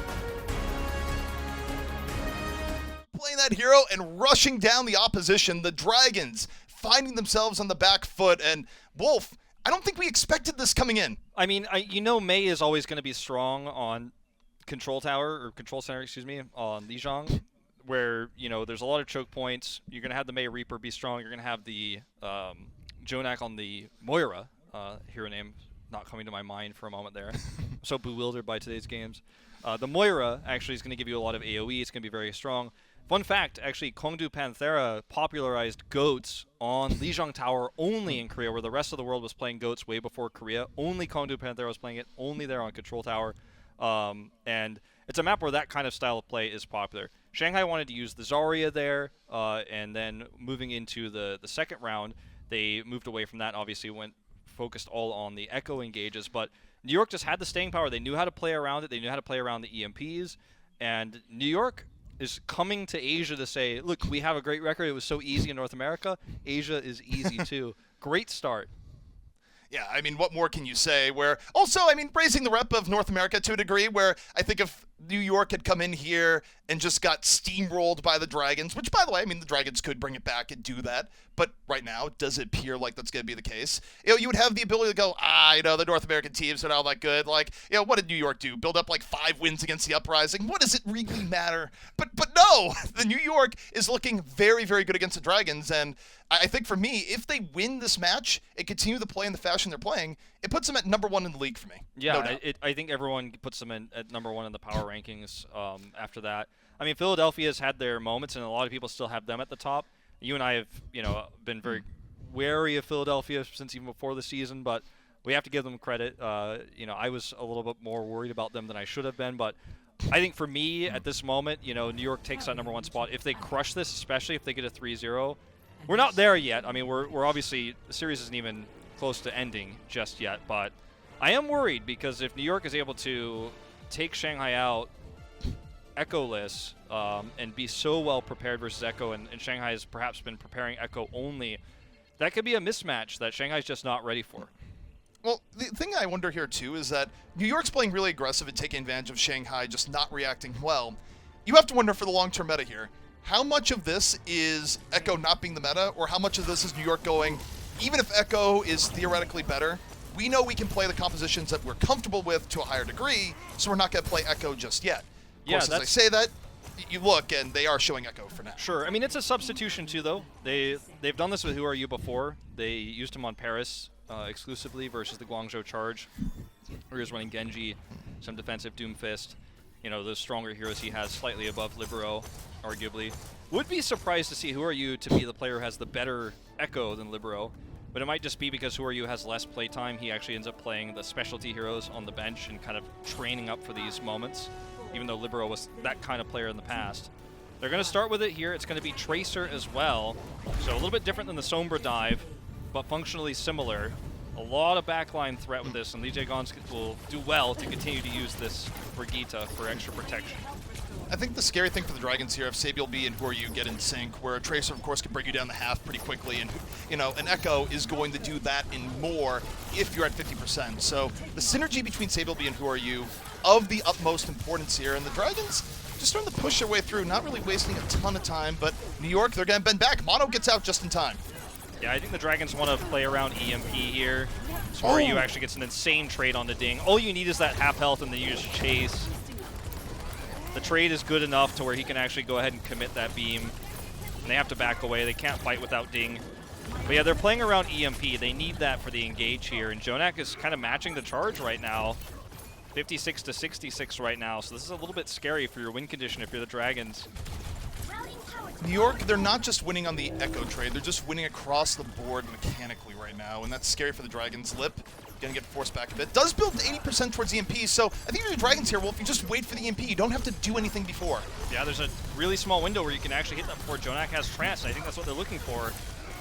Ding getting very low, but as long as Ding doesn't fall, it's fine. The Dragons are just about to the goal that they need here, which is having EMP and 6 people still alive. New York, they haven't done enough to deal with this here just yet, and now you look at Lip. Oh, Izuyaki's down right before the EMP comes out, with Sabiel B assassinating too. They have to wait till the next fight.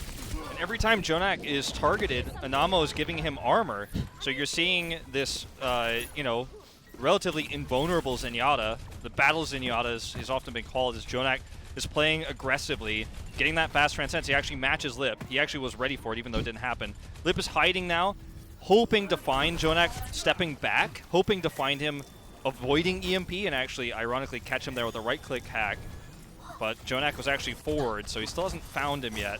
Oh, that was close. Ooh. Again, that would have been another 30 seconds down. And, Wolf, the Dragons have been time efficient here. They're already down to a minute 40 because they've been playing footsie for, frankly, too long. Anamo used his shield bash, so there was an opportunity there. Doesn't take it. Got rally out from both sides. Now the Dragons decide it's finally time to move. Jeff, Who Are You? Dashing around.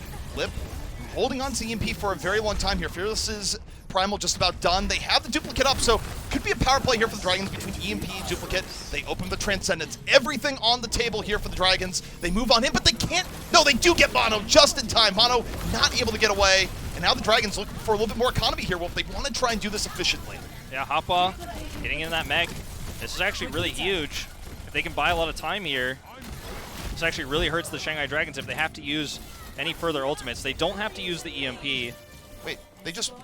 No, they're still fine. The rally was already out a little bit before, and for the Dragons, not bad. Yeah. Oh, there you go. See, the Echo ultimate got you too. Yeah, I know. I just realized it goes like... No. I got him. Oh, no. I'm in this together. It's going to happen to everybody this weekend. Oh, for sure. It really is. But, I mean, they get to keep the EMP here, which is huge. Jonak had to trance early, and they were so patient. You got to love that from Lip. Because now, even though they lost a decent amount of time on that A-take, I mean, it's a solid time bank, but wasn't as good as they would have liked. And now they can make up for it with that EMP if they have a good engage here, knowing there's no Transcendence.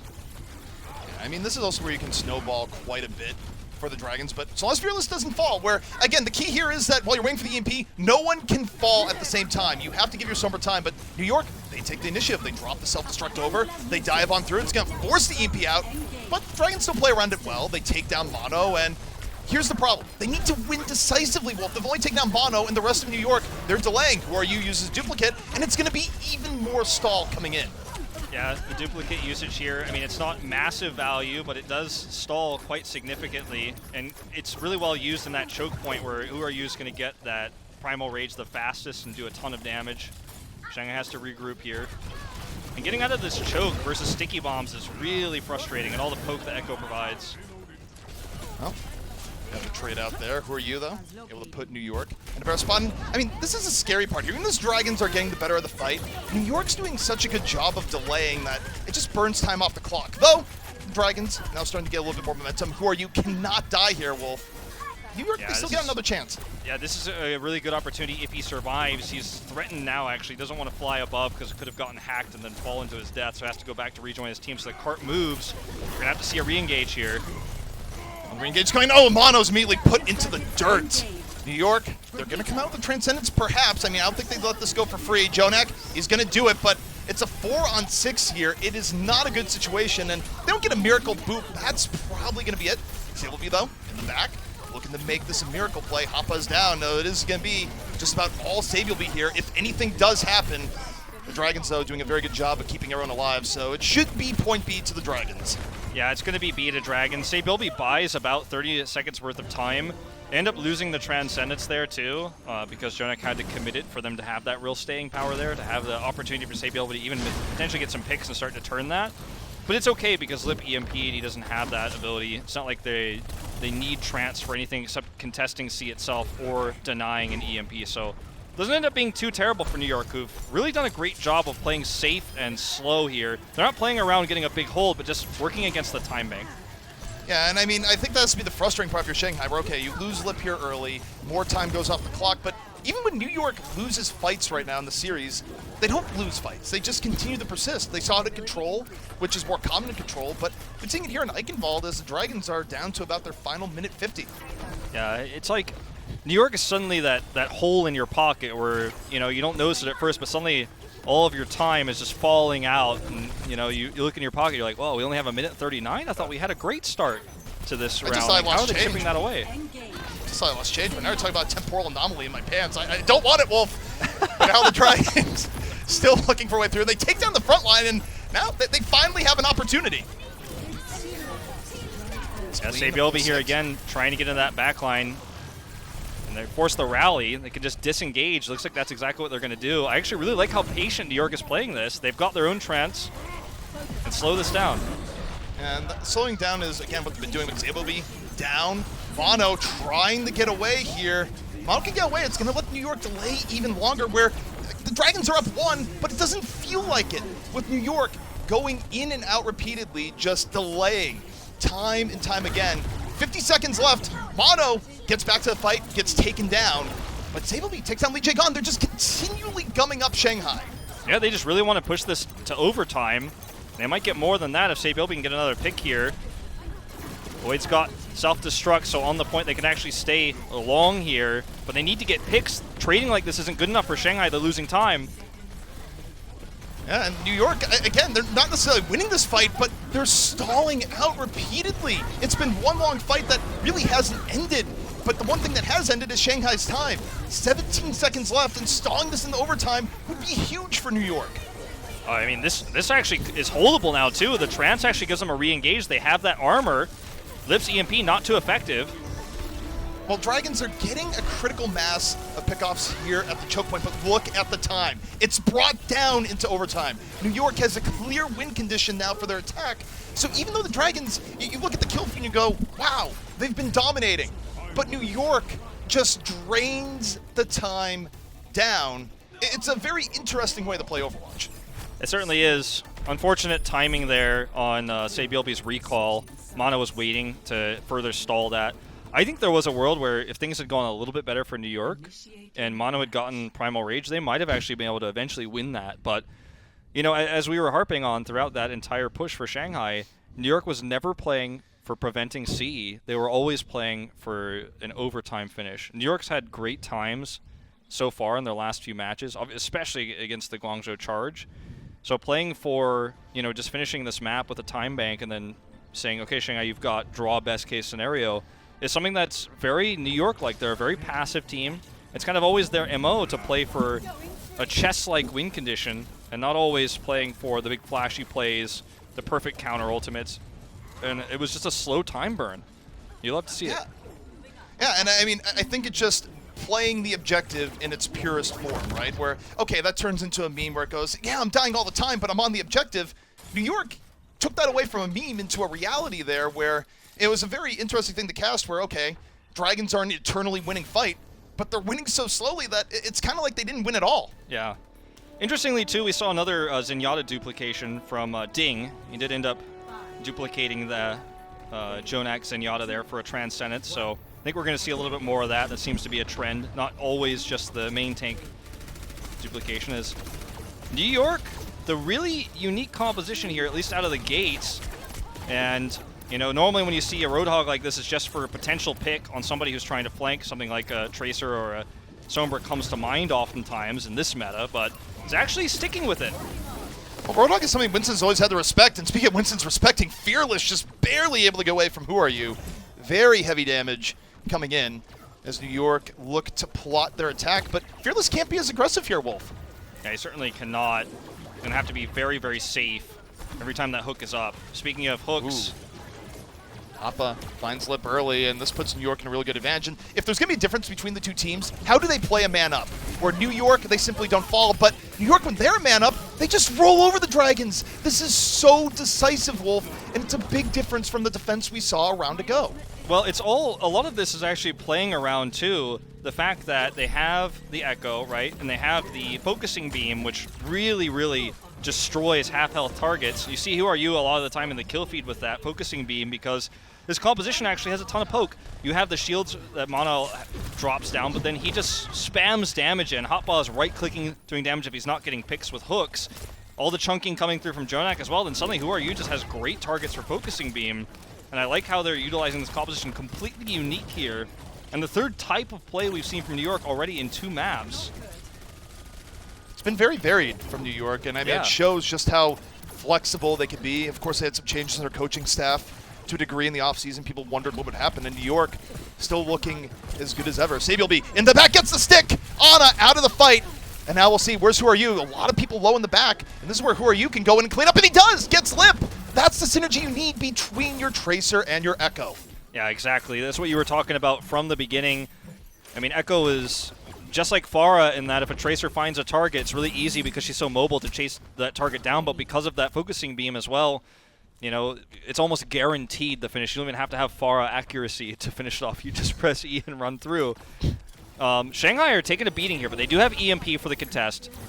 And if they could catch Jonak, that would be amazing. That's what they need to start this off right. Ooh, the engage. Goes for the duplicate, goes to the back, and Ana in real danger. Here comes a Primal. She's going to be knocked away. Hoppa, though, out of the fight on the other side. The Dragons striking back. They drop the EMP mid-fight, but the Dragons are so disrupted they can't take advantage of it. New York now far tankier on the point. Ding gonna drop the Supercharger, try and run this back with the D.Va, with the Brigitte, and they do just that. Animo taken down, and the Supercharger helps to turn the fight. Yeah, it's not over yet. Who Are You? Trying to find a pick here. Sabielby gets one.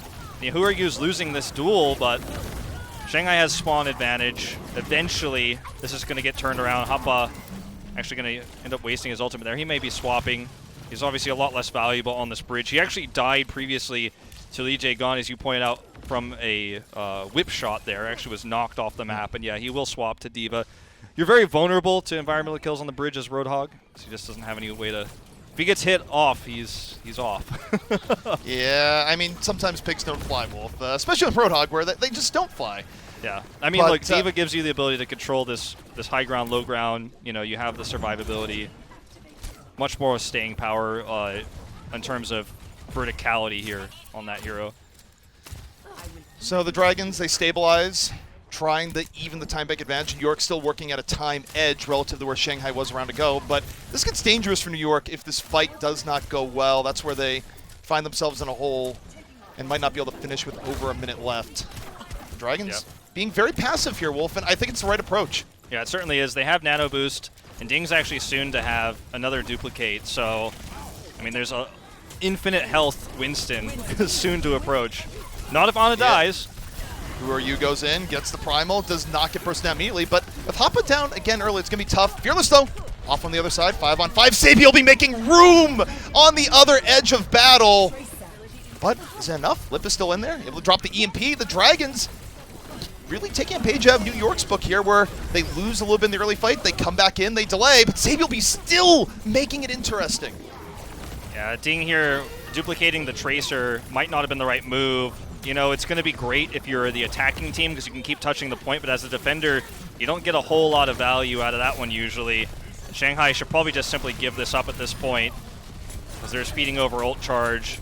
Lip's trying to get a little bit more EMP, but yeah, I mean, you don't see pulse bombs connect in pro Overwatch very often because it's just so difficult to do, especially in a world where we have Brigitte in the hero pool, so that might have been an accident. You build pulse bomb really fast, but you're not going to be able to use it. You don't have a large health pool. Your recall isn't going to do much for you. You need something that's a little bit tankier, I think, to buy time there. So, Wolf, we do have a benchmark here. Okay, Sabi goes for the pulse bomb, doesn't hit. But New York, if they're able to finish in the next minute 40, Shanghai doesn't get an attack. So Shanghai, at the very least here, they need to delay this to under a minute. Yeah, they do, and that's actually huge. Meanwhile, EMP falls immediately. This is so big for Shanghai. Yeah, so this is where you start to get really worried as New York, though. You broke through B. Sure, they used their EMP. You knew this was going to be the EMP fight. You couldn't win. You didn't have Transcendence. This happens all the time where teams run into EMP. They just have like a, you know, I want to say semi-serious engagement where if they get a pick, I mean, they can follow up, but you know you're going to force the EMP. Then you come back with the Trance. But this time, Shanghai has their own Trance, so you don't have that advantage. And Shanghai really just has to buy time here, then you feel pretty good about your situation despite having no time bank. Well, they're getting another attack round no matter what here. I don't think there's any possibility where New York finishes the next 45 seconds unless Shanghai just simply falls. And, all right, as I say that, Void's a little bit far forward. Loses the mech. Fearless needs to get away. Who's he going to copy here? He's been copying the tank mostly. He's been copying Fearless. Nope, he copies the Sombra. They're going to go for the MP. Sable B to the back, drop the pulse bomb, does not get what he's looking for. Who Are You gets taken down before he can EMP. Back into the Echo he goes, and the Dragons, a very good counter engage led by Fearless. So not only do the Dragons don't have to worry about not getting another attack, New York might not even finish at all. Yeah, that's a big gamble you take if you go ahead and copy the Sombra, look for the EMP. It looked very intentional. We will have a lot of duplicates that fail the same way you see, you know, Boostios and things like that because of the way that the line of sight works for that. It's a little bit harder to mess up. Sabielby gets stunned here. But yeah, we will see that happen. But I think that was intentional. Just didn't get the value, died instantly, was focused down. I say die, but he was forced out of the Sombra form, so didn't get the EMP he was looking for. That was the whole point. Now Shanghai looking for the win. New York on the edge. Mono goes with the early primal. EMP is big. Hits 5, but Jonak, this Transcendence right there, so as good as EMP was, the Transcendence from Jonak, better. New York still with options here in the fight. Lijiang is down. Sabiel B on the prowl, in the back with the pulse bomb. Jonak's out of the fight, but still winnable for New York, but they just lose on the front line. Void and Fearless turn it, and now New York, they are in trouble. They have to hope for Sabiel B to buy time in the final 14 seconds. And Shanghai is going to get an attack no matter what, as you say, but I mean, they might just win the map here. Who Are You rushing back to the point as fast as Echo can go? Echo actually takes a long time to get back to these points. So Sabielby has to buy the time. Hoppa gets bashed away. He does touch. Here we go, overtime in progress. Shanghai looking to even up 1-1. Self-destruct in early from Hoppa. What's it going to do? Just push the Dragons a little bit back. New York taking the advantage here. Who are you? Uses duplicate on the Winston, building up a Primal. Lige gone out of the fight. Primal Rage in from Who Are You? The disruption is big. The Dragons on the back foot as New York is being decisive. Overtime ticking down, but this is looking like extra rounds here, Wolf, and it is. It is going to be extra rounds. A close call there for NYXL, but Saybilby does it again. It feels like, you know, we're so focused on Echo, new hero. Our observers are like always watching the Echoes, but Saybilby is always in the kill feed off screen, making stuff happen. He hit a big pulse bomb, actually, in that fight. Didn't end up killing. I think it was on the Fearless. Didn't end up killing him, but actually forced him back. And the rest of the team had to kind of collapse back with him. Who Are You?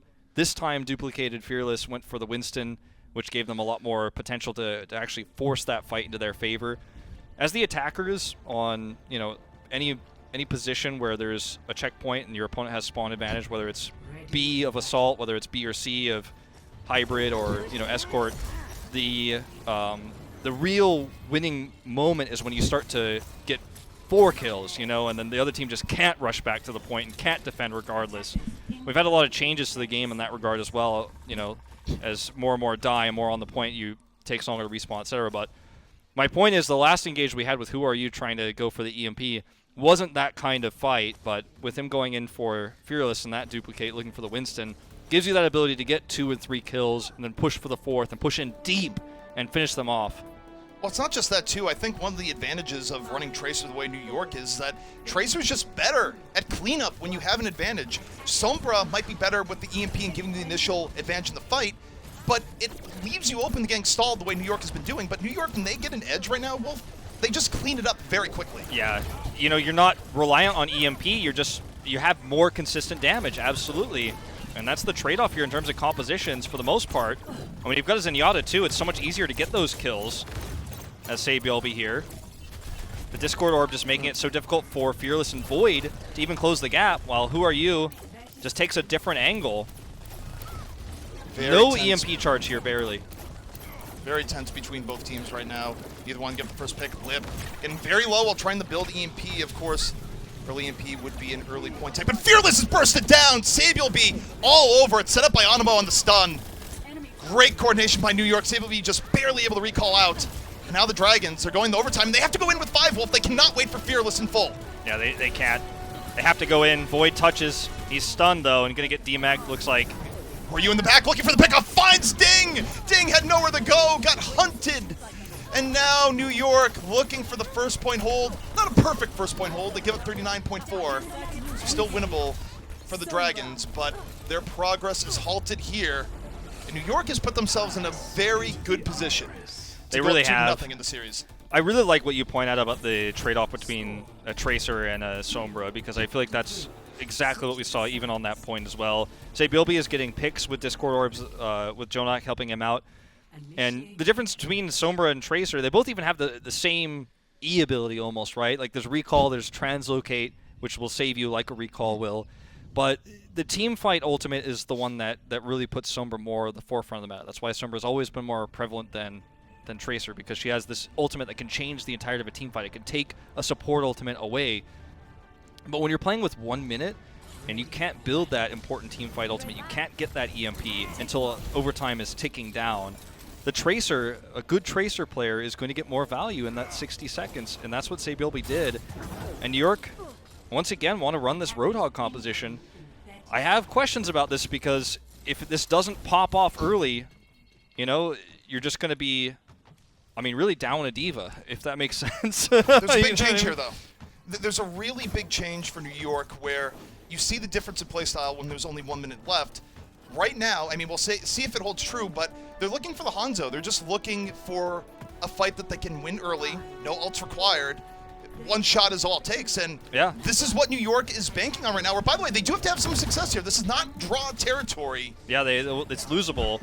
Yeah. He does swap. I think that he showed it last time too. I mean, if you get a fast Dragon Strike, there's a Hulk combo there, but I think everything you said still holds true, but he wants to go for the Tracer again. He's getting armor packed by Anamo, which makes it much easier for him to go into the back line.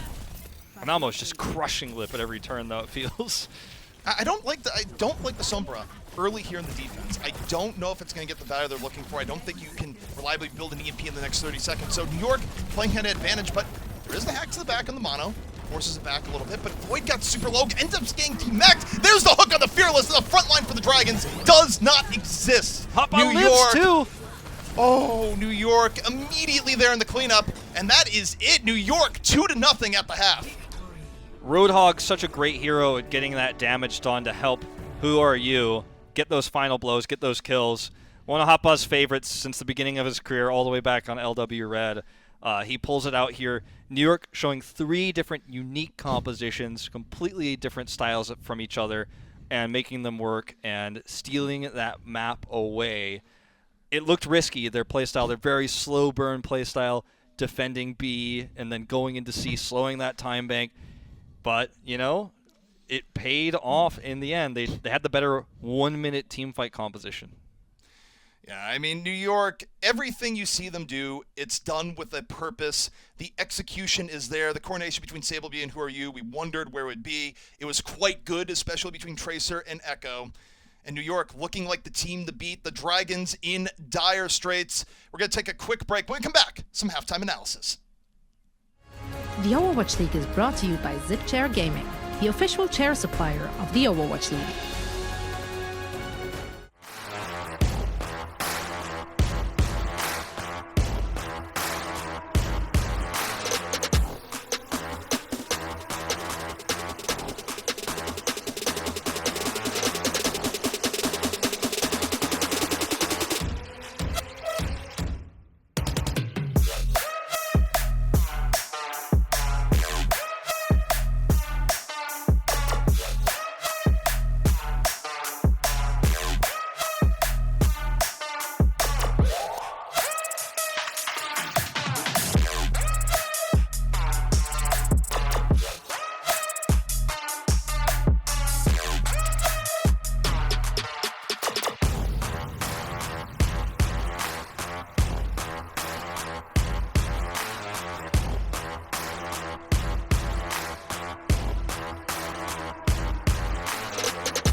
It is now time for your game break presented by Pringles Wavy, and I'm going to channel my inner Gordon Ramsay here. Finally, some good Overwatch, where even though it's a 2-0 right now, Wolf, I honestly think that this has been a close series so far, and just entertaining Overwatch, particularly from New York, where they've proven to be very adaptive. Yeah, and, you know, it's one of those 2-0s that you look at the scoreline if you just tuned in, you know, or you only watch part of the maps, you might think, wow, like, Shanghai's getting stomped here. How could this happen? But it's actually been a much closer 2-0 than that would lead you to believe.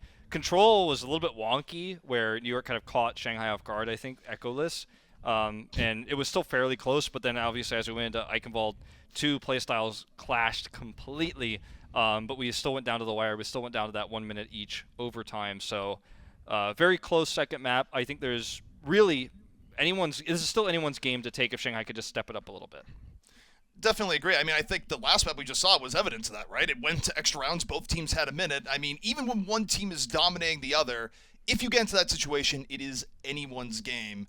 But now, Wolf, I got to ask here as we go into our next segment, which, of course, Crunch Time, also presented by Pringles Wavy. What moment stood out to you as we look at the half? I mean, obviously, I think everybody is going to talk about Jonak Sleep Dart that canceled the EMP. That was a huge moment that helped them secure Lijiang Tower. And that's the big replay you look back at and you say, wow, like, Jonak still got it, right? Obviously, most famous for his Zenyatta. His Ana has always been very good, but it's moments like these that remind fans, I think, that, hey, Jonak might still be the best flex support. You know, there's always a lot of discussion about, is Twilight taking his place? You know, Violet looks very good. You know, you see a lot of arguments that he might be slipping because New York's results aren't as good as they used to be. But I think it's big moments like that you really got to hone in on for Jonak. And, I mean, he makes the big play. And he had a great series, or he has had a great series so far. It's not over yet. As close as it may feel to be with the two good series we were looking for today might end up being 2-3-0s. Close 2-0, but, you know. I'm hoping for 5 maps here. I think right now this series definitely feels a bit differently than the series that we had earlier today, where it is possible, right, to have 2 different varieties of a 3-0. I mean, personally, I hope for the fans, and also especially the Shanghai fans, that this goes the other way, because a lot of people were going, okay, this could be one that goes a distance, and despite it being close, New York now just 1 map away. But I have to say, Wolf, you look at the history of the Overwatch League, you look at New York. Yeah, New York hasn't always had the most playoff success, but their regular season dominance is crazy to me. Yeah. Doesn't matter what the meta is, doesn't matter what the year is, doesn't matter what the good teams on the other end of the game may be. New York is just consistently awesome in the regular season. I think their preparation is one of the best that we'll ever see in the Overwatch League. They're able to prep so well, so often. Like, when everyone's able to prep a long, long time, like going into a playoffs, for example, sometimes you can get tripped up. But New York's really good at identifying what everyone else is doing and making a composition to counter that, or playing differently, even if it's a mirror composition, to counter that. And that's often very defensively, very reactionarily. And that shows in this case as well. You go to playoffs, you know, obviously the other team might play something completely different than you expect because you haven't played against them in weeks, you haven't scrimmed against them in weeks, and you never know. You know, you meet someone in semifinals, how that's going to work. You never know. If there's going to be a hack on the trance, Michelle's going to go in there and hack Jonak and steal your playoff run away, like Stage 1 last year. But I do feel like it's kind of crazy, too, when you think about New York's history and Shanghai's history, 2 franchises that have been in the Overwatch League since the inaugural season. And New York was the top of the regular season. Shanghai was at the bottom. And now in 2020, they're really close to each other, and they're essentially battling it out right now for which team is the strongest Overwatch League team right now. Yeah, and it's the storylines going into this. As you say, on one side, you have a team that's been consistently good. On the other side, you have a team with one of the greatest turnarounds in a few years, really, in professional sports. But either way, Shanghai is on the back foot. New York looking to finish this one off. Dragons fans, do they have what it takes to turn it around? We're going to find out soon. The Overwatch League is brought to you by Pringles Wavy. Big crunch, big flavor.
Overwatch League is brought to you by HyperX. Unleash your style, unleash your fury with HyperX Fury Memory. And by Coca-Cola, the official refreshment of the Overwatch League.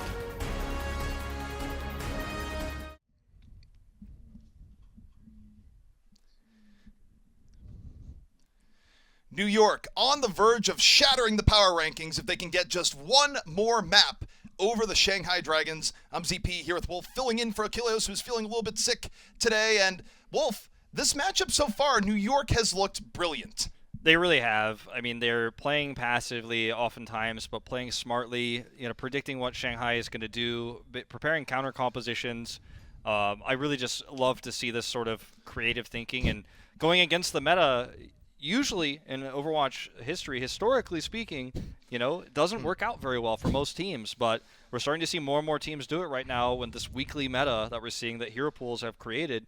And New York is just one step ahead right now. Tracer over Sombra, Saebyeolbe, making it happen. Yeah, I mean, I love that you bring that up because historically, teams going against the meta, that's the move of the weaker team. That's a team going like, yeah, we're not as good as the other team, but we'll run something that they might not expect that's a little bit quirky. We'll play it in such a way that we make it close, but we end up losing in the end. Yeah, I just described the Chengdu Hunters like 90% of the time.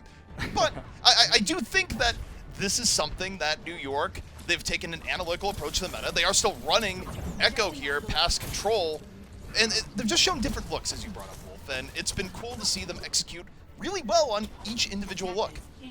Yeah. By the way, I don't think this is necessarily real. Probably not, given the support line that we see and No Mercy in this week's hero pool. But, it'd be interesting to see Lip with the Pharah and the Echo attack here, but I think he's going to swap probably to the Sombra. Yep. Before I can even finish saying it, he does. So we do have, this time around, completely mirrored compositions except the Sombra Tracer again. So no Roadhog or anything crazy like that. New York defend first. And it's about, again, picks for New York versus long-term teamfight stability with that EMP.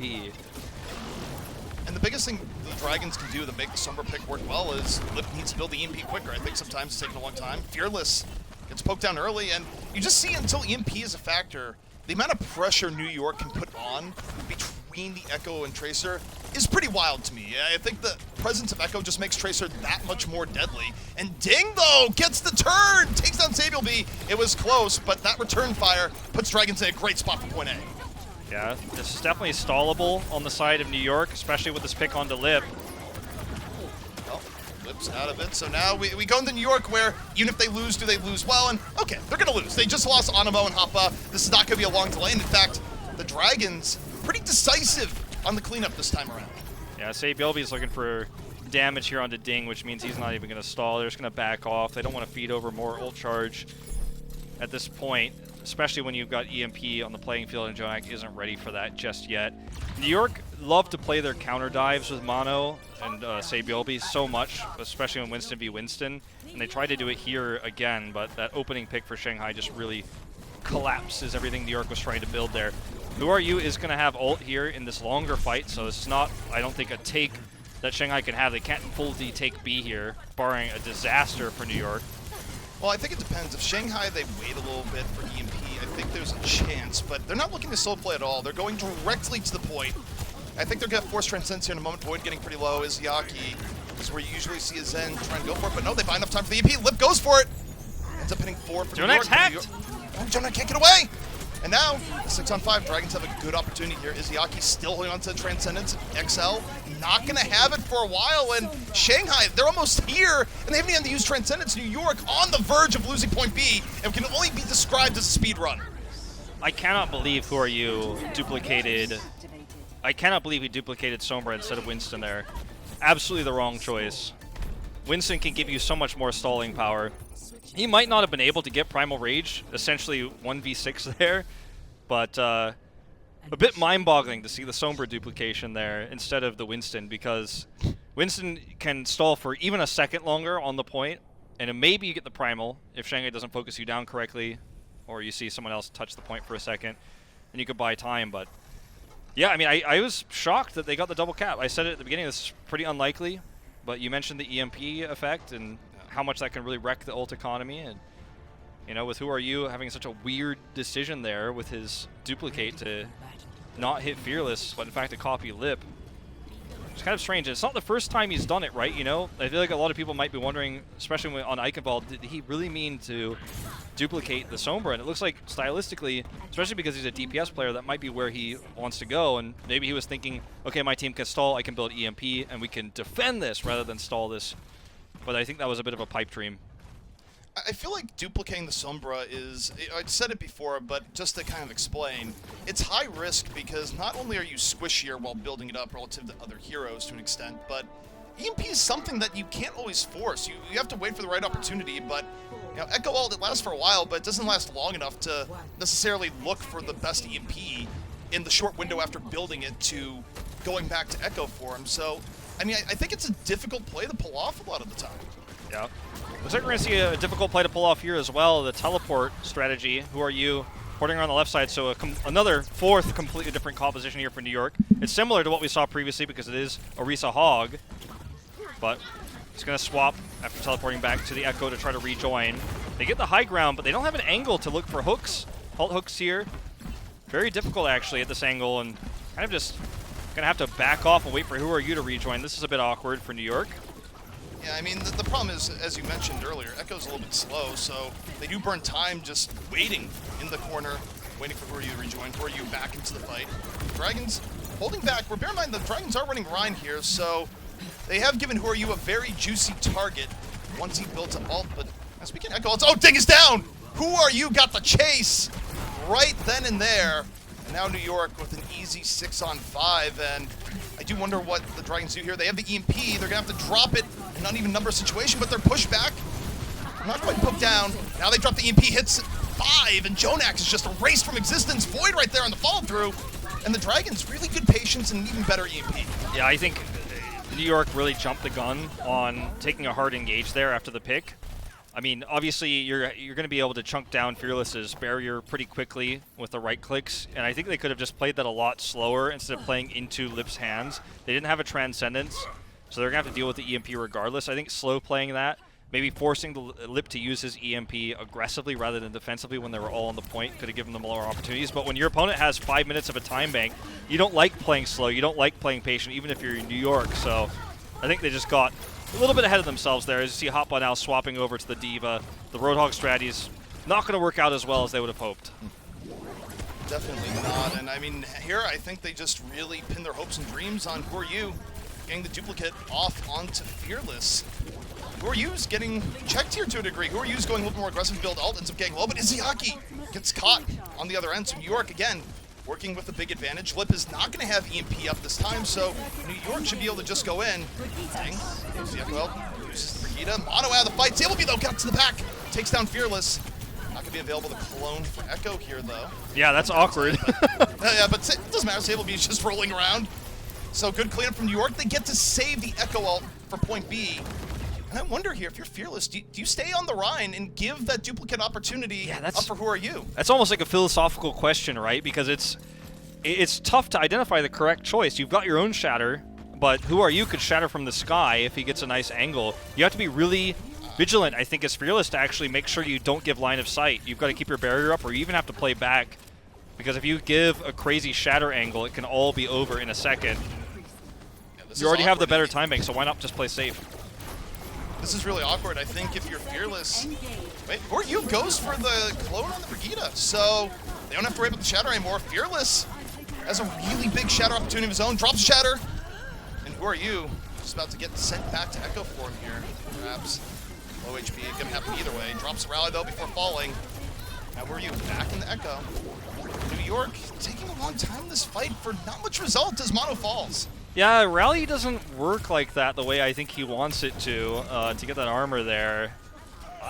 You know, Who Are You might want to be What Are You in this series in terms of like the clone choices, because it feels like every time it's just a little bit off. You know, you could try to justify his decisions, but you're going to really struggle when there are clearly better options, and it just felt like a panic move there.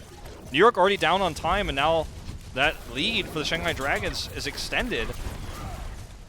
Yeah, all across the board it was weird, and Sabiel B I think feeling under pressure, goes for the early poke, ends up falling early, and it sort of felt anticlimactic for that push from New York, where you're expecting something big to happen, you know, potentially the Ryan duplicate, and nothing just goes well for New York.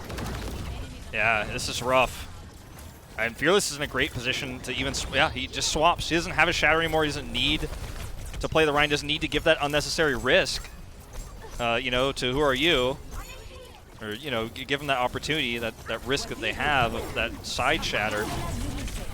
UP out early from left. This time the Dragons try and be the aggressors. They force out the Transcendent Jonak, but meanwhile, bomb out from Hoppa forces the Dragons back. The front line for the Dragons in a tougher spot. Who Are You, though, picked off. Fearless and Void able to get healed up. So that could have gone really wrong for the Dragons there, Wolf, but they were able to disengage just in time.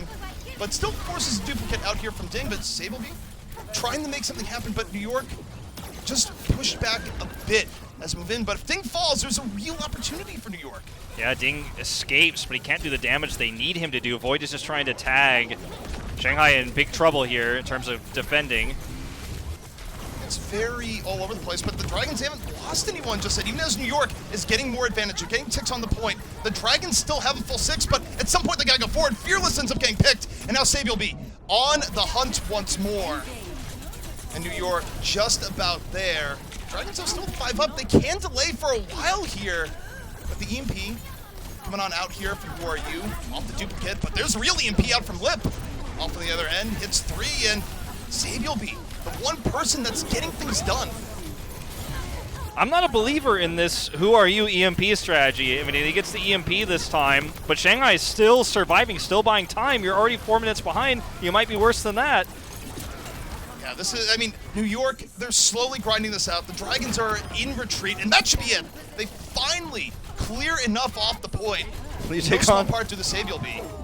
That was... Yeah, Lijiang buys a little bit more time, but I mean, you got to be really frustrated if you're in New York. I mean, you were fighting a winning battle for so long, but you were losing time bank. And the EMP, the difference between the EMP helps you get those kills, right? It helps you get those opening kills in a fight. It helps you kill the supports. Sometimes it can help you burn down a tank because he can't hold his shield up anymore, can't escape, depending on what tank we're talking about. But in a fight where you're already winning, where you're already ahead, where you need to just continue to put out consistent damage and get those full long-term kills, keep everybody off the point, Primal push them away, Winston just seems to make so much more sense.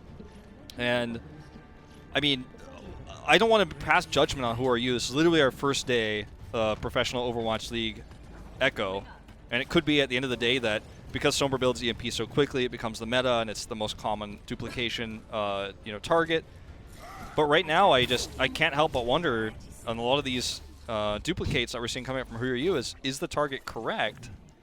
I don't think it is. I don't think so. And I mean, I think we, again, as you say, it's day one, we could be wrong, but EMP is something that needs to be harvested with love and care. You have to, it's not just getting the EMP, Wolf, it's about finding the right opportunity, going, okay, there's 3-4 people here at the right time, now I'm going to use it. It's why even when a team has EMP, it can take so long for the EMP to go out. EMP is not just... It's not just to press Q as fast as possible, right? ZP, I mean, it's a lot more complicated than that, like you say, so... Whereas Primal is kind of press Q as fast as possible. Yeah. Or Earth Shatter if you see opportunity go, especially if it comes from a weird angle. But yeah, I mean, I think it's just tricky to pull off at best. Now New York, only a minute on their time bank here. They so desperately need a pick. Big advantage. They so desperately need to kill somebody with Sableby. He's trying.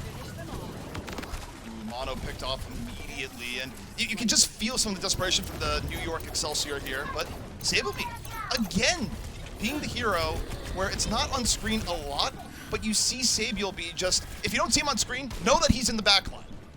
Exactly. Watch his ult charge if you want to see how much damage he's doing. Jonak actually surviving their great Matrix from Hotba, and they're actually about to touch this point.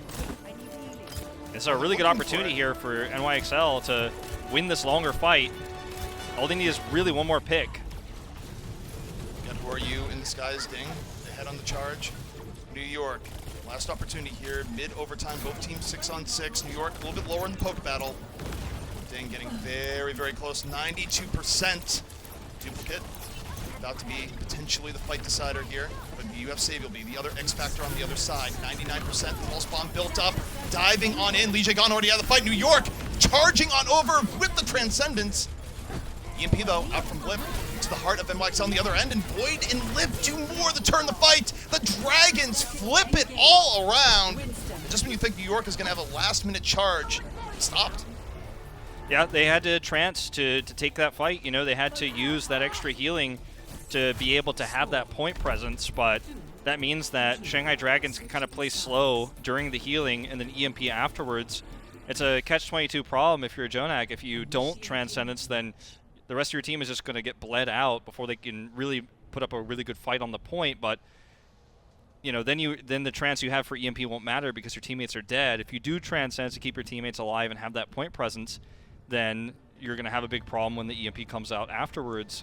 And that all is just exacerbated by the fact that there's only 1 minute. If you have 2.5 minutes even to 5 minutes, you get to say, okay, we're going to make it look like we're going to take this fight, force out EMP, come back with a trance later, or, you know, there's a lot more options, but we only have 1 minute and you only have one fight. You don't get those choices. You don't get to make choices like that. You don't get to have that ideal fight. Yeah, and now you look at the situation the Dragons find themselves in. Okay, first off, we know that no matter what going into here, New York cannot win the map, so we're guaranteed another map. It doesn't quite absolve us of a potential 3-0 because there is a world where Shanghai just fails for 5 minutes, but we both watched a lot of Overwatch here, Wolf, and it doesn't a seem that 5-minute way. hold on Volskaya, that doesn't really happen. Yeah, it doesn't really happen. No. Especially with mean, Echo on the field. So much chaos can happen. It's only one tick they need too. I mean, if Ding goes over and copies Mono and just knocks everyone off the point the right way, they could steal the win away. And that's the rare sticky bomb kill on Sabiobi. I wish I had a replay of that. Sabiobi just got annihilated. And now the biggest weapon for New York out of the fight. The Dragons get to recklessly move on over. And bear in mind, New York can't even give up a tick, so they must fight this they have on to stay the on point. it. Yeah, Hoppa, the early martyr on the point, and now they're just about there. Jonak out of the fight, and the Dragons just get to casually roll forward off just a downtown snipe. I love just watching Mono just run away with his Winston tail tucked between his legs. He was like, well, I'm not going to die here. I'm not going to affect my my main tank rankings, you know. I know Backpack Matt's going to be after me if I die here, so I'm just going to keep one last death. Winston doesn't have a tail. I don't know what you're seeing there. Like, doesn't exist. Yeah, I was wondering about that. I was like, I don't think he has a tail, but you know, monkeys have tails, but he's not a monkey. Like, he's a gorilla, so I don't know. Yeah. Metaphorically speaking, though. Metaphorically, it was there. But the Dragons, they fight on back, and some life in the series yet, where people, of course, look at going, it's going to be more 3 Overwatch. Not quite yet. The Dragons, they are adapting. New York, perhaps, will get challenged yet. We're going to take a break. When we come back, more action. The Overwatch League is brought to you by T-Mobile, helping you stay connected to what matters most. Learn about T-Mobile's COVID-19 response on T-Mobile.com.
Dragons striking back against New York Excelsior. And I have to say, Wolf, we've seen great mechanical gameplay come out of New York, but the ult usage, particularly coming from Echo in the last map, a little bit suspect as Shanghai was forcing New York to really dig deep. I mean, Shanghai got a great time, and then New York, I think, really tried to force a lot of weird team fights when they were down on time bank there. It obviously ended up finishing the map, but desperation, leads to some weird fights where interesting, let's just say, to use the caster term, Echo duplicate choices coming out from Who Are You. Look, Who Are You is having a great Echo game in terms of the neutral, right? In terms of like how he's winning a lot of these duels. He's beating Ding a lot of the time. He's finding backline picks. He's doing insane things. But when it comes to decision making in some of these team fights, it feels like he's leaving some. There are some holes, let's just say. Like, Who Are You's always been one of my favorite players, one of the youngest players we've ever had to be a pro gamer in Overwatch, way before the Overwatch League, many, many years ago. And now, he's finally made it into Overwatch League. He's still a good player, especially, he's playing his big hero pool heroes like the Genji, the Doomfist. But, decision-making here is sometimes a little bit off, and I feel like the shot calling needs to pick up the slack there and say, hey, like, Who Are You? Wait. He needs to be directed at some point. Well, I think you actually hit on something really big, is that, there were times where in the past where Who Are You has played heroes like Brigitte also, and I think Who Are You, in the Echo choices right now, I think he is clutching on the heroes that he's more comfortable on. It comes back to this entire idea of, as an Echo player, yeah, you could be the most versatile DPS ever, but can you be comfortable going on the heroes like Reinhardt, going on the heroes like Winston, where an ultimate like Primal Rage, it's great you can build it up quickly, but it also has one of the biggest learning curves in the game, even for pro players. Absolutely. So we go back to the entire thing of like, well, is cloning the Sombra a good idea? And it might be the only thing that Who Are You feels comfortable cloning half the time. And I think this goes back to what we saw from Prophet in the previous series as well, is you can kind of feel the uncomfortableness of the duplicate ultimate oftentimes for some of these players. And I wonder how prevalent that will be in the coming days. Obviously, we have a whole day of Overwatch to be played after this, and then another day of Asia games and North American Overwatch after that. So there's a lot we're going to learn this weekend. But so far, Who Are You? Again, great mechanically, but otherwise having some issues. Not a shock that we're going to see their Orisa Hog starting composition here on Rialto. It's a good map for that. I think Sabilby might again swap to Tracer. Tougher to pull off the Tracer here though, because there's not as much space as there is on Eichenwald. Yeah, I tend to agree though. If anyone could pull it off, would be Sabilby. But now I do wonder how much of this is the best pick versus how much is the comfortable pick. But Fearless, not looking comfortable at all. Picked off very early, and this is going to concede a lot of room to New York as they move into point A. I mean, like, every time we see this Roadhog with the Echo, I love it. It works out well. It gets someone low, it sets up the Echo right after, and even if the Dragons trading out a little bit here, the respawn advantage is going to be so big for New York that the next fight likely takes place in Courtyard, but if they're lucky, Sabilby takes down Izayaki, and again, it just staggers the Dragons back more because Sabilby going to be back to the fight a lot quicker. Ding kind of getting a little bit nervous. They're doing the abilities in the wrong way, starting with the focusing beam, but it works out in the end. Sabilby just kind of caught in an awkward spot, doesn't have blinks. But yeah, the cart keeps moving, and Lijiang gets pushed back. Void is actually playing with fire here, trying to stall the cart with Lip. This could actually be a disaster. They could end up, if he gets demeched, they lose A. Oh, Lip's down! Went for the EMP, dies while trying to get the EMP out. Nothing happens, and New York has an enormous opportunity.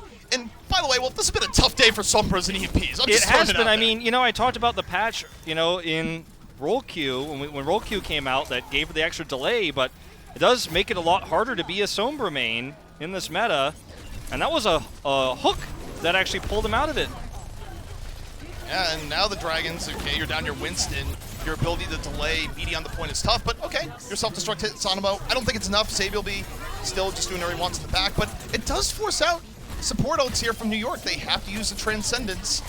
So, not a total loss here for the Dragons as they go for last bit of delay. Now, interesting choice again for Who Are You, just for, as they do get the point here. Can't criticize him for that, but just for academic sake, you mentioned Who Are You and his decision-making in the past, playing Brigitte, for example. He ends up cloning Brigitte a lot here as well. Another hero he's played in the past historically, it feels comfortable on, even though Fearless was available, and a Primal on that bridge could be so devastating. Interesting. Yeah, We're looking into a mind of, you know, a DPS player who's got a lot of comfort picks. Oh, well, not comfortable there. New York, Ding, takes down 2 with ease. And that's going to lead to a full reset from New York a little bit. Mono actually stealing some distance here, though. Not for long. Into the river he goes. Void even eating the pulse bomb for good measure. So actually really nice stabilization. It's awkward as a Orisa because you're like, well, I really don't want to jump off the side here. I've got a large armor pool. I want to make use of that, but at the same time, I'm slow. I can't run away. And he gets the cart pushed a little bit. I mean, small victories, right? Yeah, and I mean, it could be a big victory here where you want to talk about comfort and going for tanks. Not only do the Dragons have the EMP, but Ding could just clone Mono here. But Jonak gets picked off early, and this is just free time. Yeah, Shanghai is just threatening Jonak, trying to force his trance. He doesn't even have it yet, and I think they think he does. That's why they're playing this way, but just keeps being small victories here for Shanghai that allow them to hold this EMP. And Jonak will have that Transcendence eventually here, but they're going to get the bridge fight they want. And the only fear is, again, as you mentioned, that duplicate onto the Reinhardt. They're respecting it so much here, too. You can see they're backing off. They want to take that EMP fight. Yeah, I mean, they have to respect who are you, but so far, who are you not really interested in going for the Reinhardt duplicate a lot? And who are you just might be dead? Ding on the chase down. And New York just keeps getting staggered here, Wolf. Over and over again. It's a different person each time. But the result is the same. New York is not getting a clean fight whatsoever. Certainly not. I feel like the novelty of what New York was doing in terms of the Roadhog is kind of worn off. And in terms of the mirror matchup, you know, who are used making great individual plays. But in terms of just straight up ult engages, you know, it's always going to be that way, right? New York's playing the pick comp with the Tracer, and Shanghai's playing the ultimate composition, right, with the Sombra. And I feel like Rialto's a map that really lends itself to... Server swap really quick. It's a map that lends itself to ultimate-based team play, right? Because you're looking at choke points, you're looking at small, narrow hallways. Well, you do it for you going in. This time, who are you clones the Diva? Of all things here, doesn't go for the Rhine. Lip, though, gets caught. And we might have a bomb coming out of here soon. Who are you, though? Building pretty slowly at that. Ding. Going for the Diva clone the other side. So Divas on both ends. Who are used bomb. Moving over, and I think it despawned. Ding on the other end. Going for his self-destruct. Up, over, onto the cart. Doesn't get much. Dragons, though, still delaying as this goes on. Yeah, New York is still getting a little bit of distance, but it's just not as quickly as I think they would have liked. And that's a really nice hack to get away with. Yeah, I mean, New York, they are getting the better of this to a degree. It's kind of them getting a taste of their own medicine, though, where they're winning, but they're not winning quick. The Dragons doing a masterful job right now of delaying. I don't think they're going to throw a Transcendence into this. I think this is where they let it go, but I don't know if they get back in time for point B. This is going to be very close. Yeah, it is going to be close. I think New York just clutch it out, though. I mean, the Dragons are going to have to fight with Trance. Rally comes out. We're going for it, and okay. The Dragons, they decide to go for it. One of those high-risk, high-reward moments, and New York, for now, ends up giving them space. Hopla self-destruct. Doesn't quite get the desired result. And now New York, they're going to have to commit Transcendence here for Jonak. Yeah. I think they're going to wait for it, and he has to do it in response to EP, and Jonak gets the Transcendence off, but still not in time to say for you out of the fight early, so the impact mitigated. Sabiel will be forced on back, and the Dragons just looking very strong. Yeah, it was a risky play, but it pays off big time. The rally for Namo not good enough there to give everyone the HP they needed. Trance doesn't save Who Are You, and New York is in major trouble now. Final 10 seconds, their front line is down. And now Sabiel B just going to have to throw himself onto the payload just to buy a bit of time. So New York now looking for the miracle to keep this going. They touch a payload, it is in overtime. New York gets the opportunity to dive on over, but they're down on him. Oh, they're down. Who Are You? The Dragons with the counter engage. That should be it. The Dragons hold off here on Rialto, and suddenly, Wolf, a map 5 is not looking too crazy. Yeah, it's really not. I mean, you said it, I think in our first series, we're going to watch a lot of evolution of Echo tonight, you know, and it's like, you know, we don't cast a lot of series like this, I feel like, in regular season. You see stuff like this in playoffs where it's top teams doing interesting, unique strategies that no one's necessarily seen before, you know, like the Roadhog we're seeing from Hotba. New York going for some Symmetra teleports. But the novelty has worn off a little bit, and Shanghai is just saying, look, it's Rialto, I'm going to play around EMP. You can't Tracer me here. There's not enough space. There's not enough room for Sabiel to escape with. He has to go through these narrow corridors where he's going to get stunned oftentimes by Lijiang, or he's going to find himself having to recall early, which limits his ability to do damage. And Who Are You's ultimate choices have been a little bit lackluster. And you start to feel the series slip away from New York. It's a momentum-based thing that happens in longer series. And this has been, you know, even though it's only 3 maps so far, a longer one. I mean, we had the whole extra rounds on Eichenwald and everything else, and it's late at night for us. Actually, it's not late at night for them. I was going to say, I'm like, you know what, they're really tired. Actually, probably not, but I don't know. I feel like there's fatigue. I feel like there's a momentum shift here because Shanghai is starting to figure out what New York is playing. And I wonder if this is going to be one of those games where Shanghai just starts to suddenly take it away. Well, I think that this is the last iteration of this New York we see in the series one way or another, because if New York loses this map, they go back to the Echoless comp for control, because it worked the first time around. I think they would go to that one more time. So there is a different New York waiting should Shanghai win this map, which right now looking likely as Jonak just gets blown up. A great engage from Shanghai to start things off, and New York already in a tough spot where they don't have much to give. Yeah, Echo Dive is so effective when utilized correctly like this. However, Fearless going a bit too far. You got to be careful about trading like that, because then suddenly Void becomes vulnerable as well. Got the Echo Duel happening, and Who Are You isn't really winning the Echo Duels anymore. I feel like he's getting intimidated by Ding to a degree, and it's just helping Shanghai win in the neutral even more so than they were before, and you sense the momentum shift here, Wolf. Oh, you certainly do. Okay, Who Are You needs to make a big play here.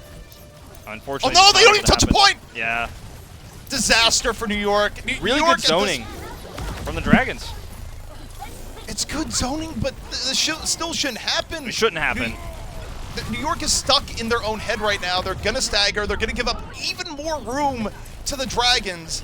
And the Dragons, they're playing really well. But on the same note, New York is collapsing before our very eyes. Yeah, they certainly are. I mean, Who Are You? He gets ult charge here and he gets away. You know, it would have looked like a fool if he didn't, if he had gone in there and died and staggered himself. I mean, the cart still rolls, but at least he flies away and glides away with his duplicate. But, I mean, otherwise, ultimate-wise, Shanghai Dragons can match everything that New York has and then some, because they have the EMP, which, you know, cheats ult economy.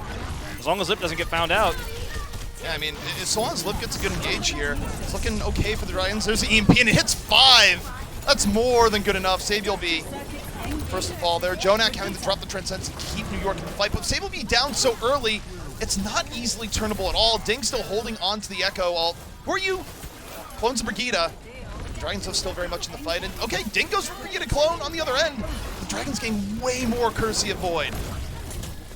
Yeah, Rally doesn't persist actually after that when you end up losing your Brig. So I think he's thinking he's going to get a double Rally, but both times he's tried this, it just hasn't worked out. I mean, this might just be the end of the map.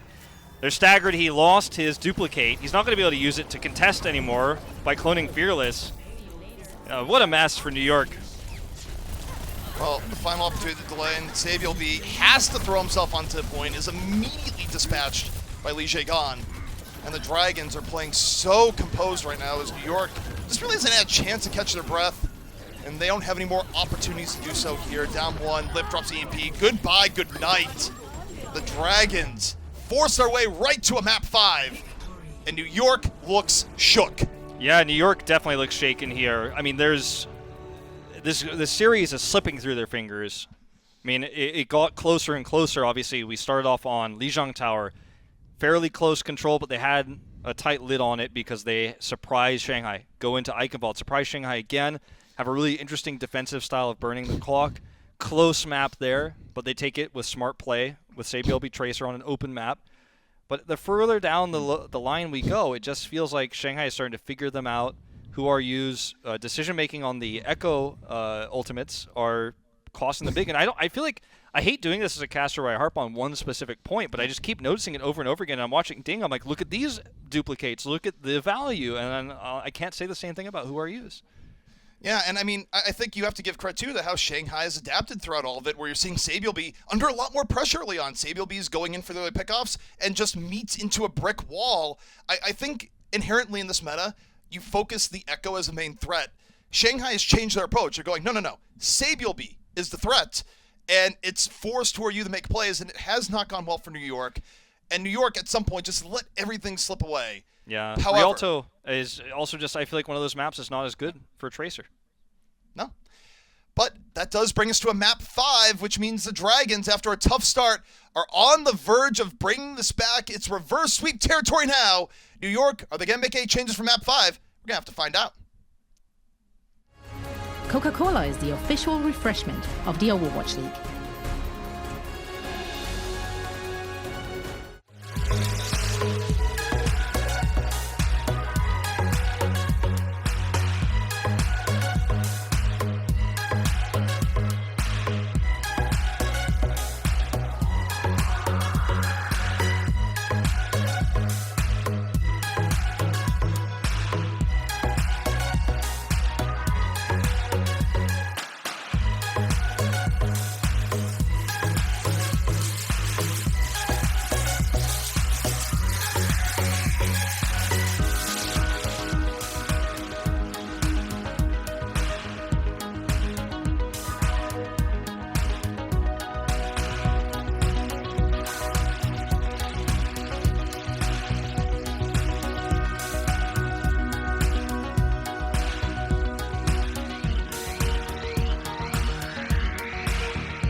It's been an unconventional road to get here throughout the series, but we've ended at the destination many thought we'd be at. Game 5, New York versus Shanghai, and which team is going to walk away with the title of being number 1 in APAC, arguably number 1 in all the Overwatch League. We are about to find out. I'm ZP here with Wolf, and Wolf, this has been an interesting one so far. It certainly has. Like I said, I wanted a Game 5. I think everybody wanted a Game 5. I think we got the monkey's paw wish, though, because this Game 5 doesn't feel that hype. It doesn't feel like we're seeing this even clash between two teams. It feels like New York Excelsior had a leg up on Shanghai in terms of strategy for the first two maps, but it started to fall off, and decision-making in terms of ult economy and also Echo Ultimates specifically really hurt New York going into the maps 3 and 4, and it felt like they lost rather than Shanghai won in a lot of ways. So, you know, this isn't that tense back and forth that I necessarily wanted. It is a Game 5. It's one of our closer matches we've had in the Asia region as of late, but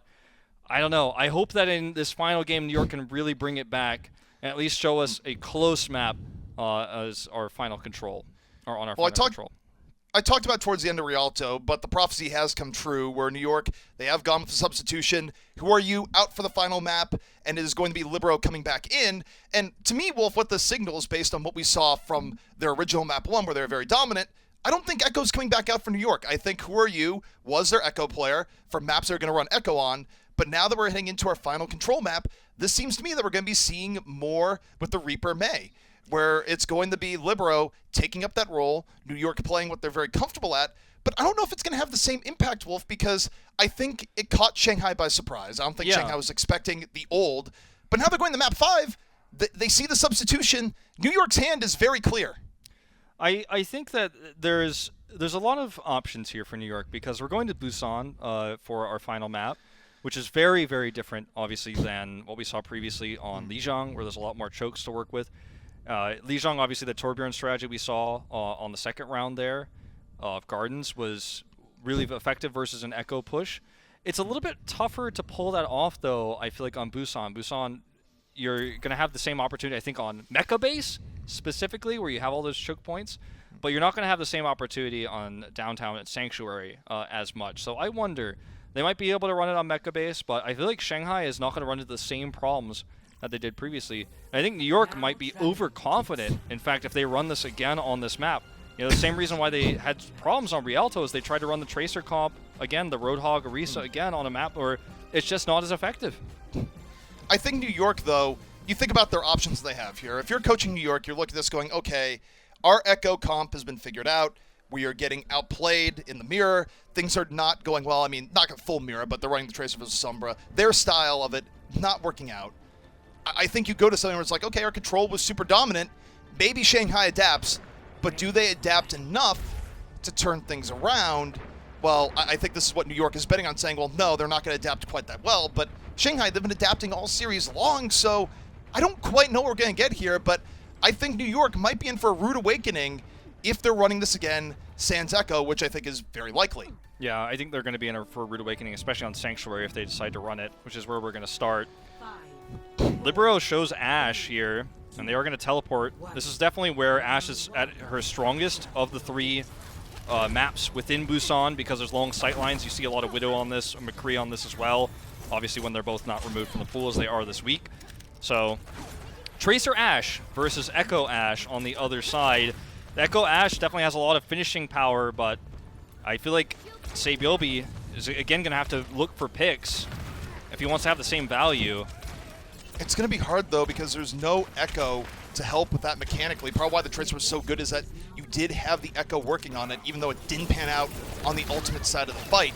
Sabiel working with a much harder job here, trying to finish off perhaps Dynamite finish-offs, but Mono taken down early. The Dragons a much better poke advantage, and even with Ding falling, the Dragons should have done enough to push New York out in full. Yeah, I feel like the functionality of Ashe here is to poke a little bit to win the tank war, but also potentially to help snipe Echo. And the Tracer just doesn't help with that. I think the reason why you see Lip on Tracer is there's a bit of a back cap here by Sabielby, which actually further staggers him, so ends up backfiring big time. Feels like New York's playing on tilt, but anyway, to finish my point, Lip playing, there's a functionality of Lip playing the Ashe. It's to counter potentially the Echo coming out from New York. Also helps chip the tanks, but I just really like the setup here for Shanghai so much more because the Tracer's going to struggle. There's a lot of space to work with, but you really need to be all in on the dive to make it happen. New York going for the attempt again. Mono taking so much damage early, but okay, Libero finds Ding, deals with the Echo, and if Mono can live, which Mono does, Jonak uses the Transcendence just to keep him alive, and it's a good one. New York still a full 6. Fearless dropping the Primal pretty late in the fight for a bit of delay, but you know, it gets Libero off, but New York, they're going to be able to go back over into the point, and that was about went as well as they could have hoped. Yeah, Bob not being too effective from Lip either, and the point does get taken back here at 69. That's not going on Reddit today, but I think New York, I mean, they've really turned things here with 4 ultimates left. They have control of the choke. Libero has a Bob to use here, which can stall and delay. They don't have the ability to obviously duplicate Fearless and then set up for a really long delay, but I think otherwise there's so many tools they've got. And that's, I mean, that's one way to do it. Yeah, well, Hoppa opens up with the bomb, and Table will be a bomb of his own. Just staggers the Dragons where they were in a good spot. Izayaki got the early pickoff, and Dragons perhaps overplaying their hand just a bit. Speaking of overplaying their hand, I don't know if Mono needed to Primal there, but he's going to help get some staggers here. Ding not going to be able to fly away this time. Pretty long cooldown on that flight ability. This is crazy. I don't know about that one, Mono. What? Like, what? Why would you go that deep?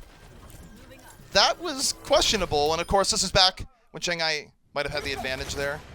Replay on your screen there, but everybody likes to see Jonak die in a 1v1. Just like, by the way, this happened. He killed the king. just thought you'd like to know. But the Dragons back over into the point. New York getting heavily pressured. Mono immediately evaporated. And the Dragons get a much better engage here, and they even get to save the Transcendence. I mean, look, ZP, like, New York has had some of the smartest play that we've seen in Asia in the first 2 maps. They were playing super intelligently. I loved every decision they were making. I loved their ability to burn down the time we saw in Eichenwald, compositions they've been planning. And then it's like we got halfway through the series, and then all the IQ points went away, all the intelligent plays, all the smartness, and this preparation, it's gone. I mean, what was that play from Mono? I don't know. I mean, it was just far too overconfident. It's like he was playing like they were about to be up 3-0 and not about to lose the series and get reverse swept.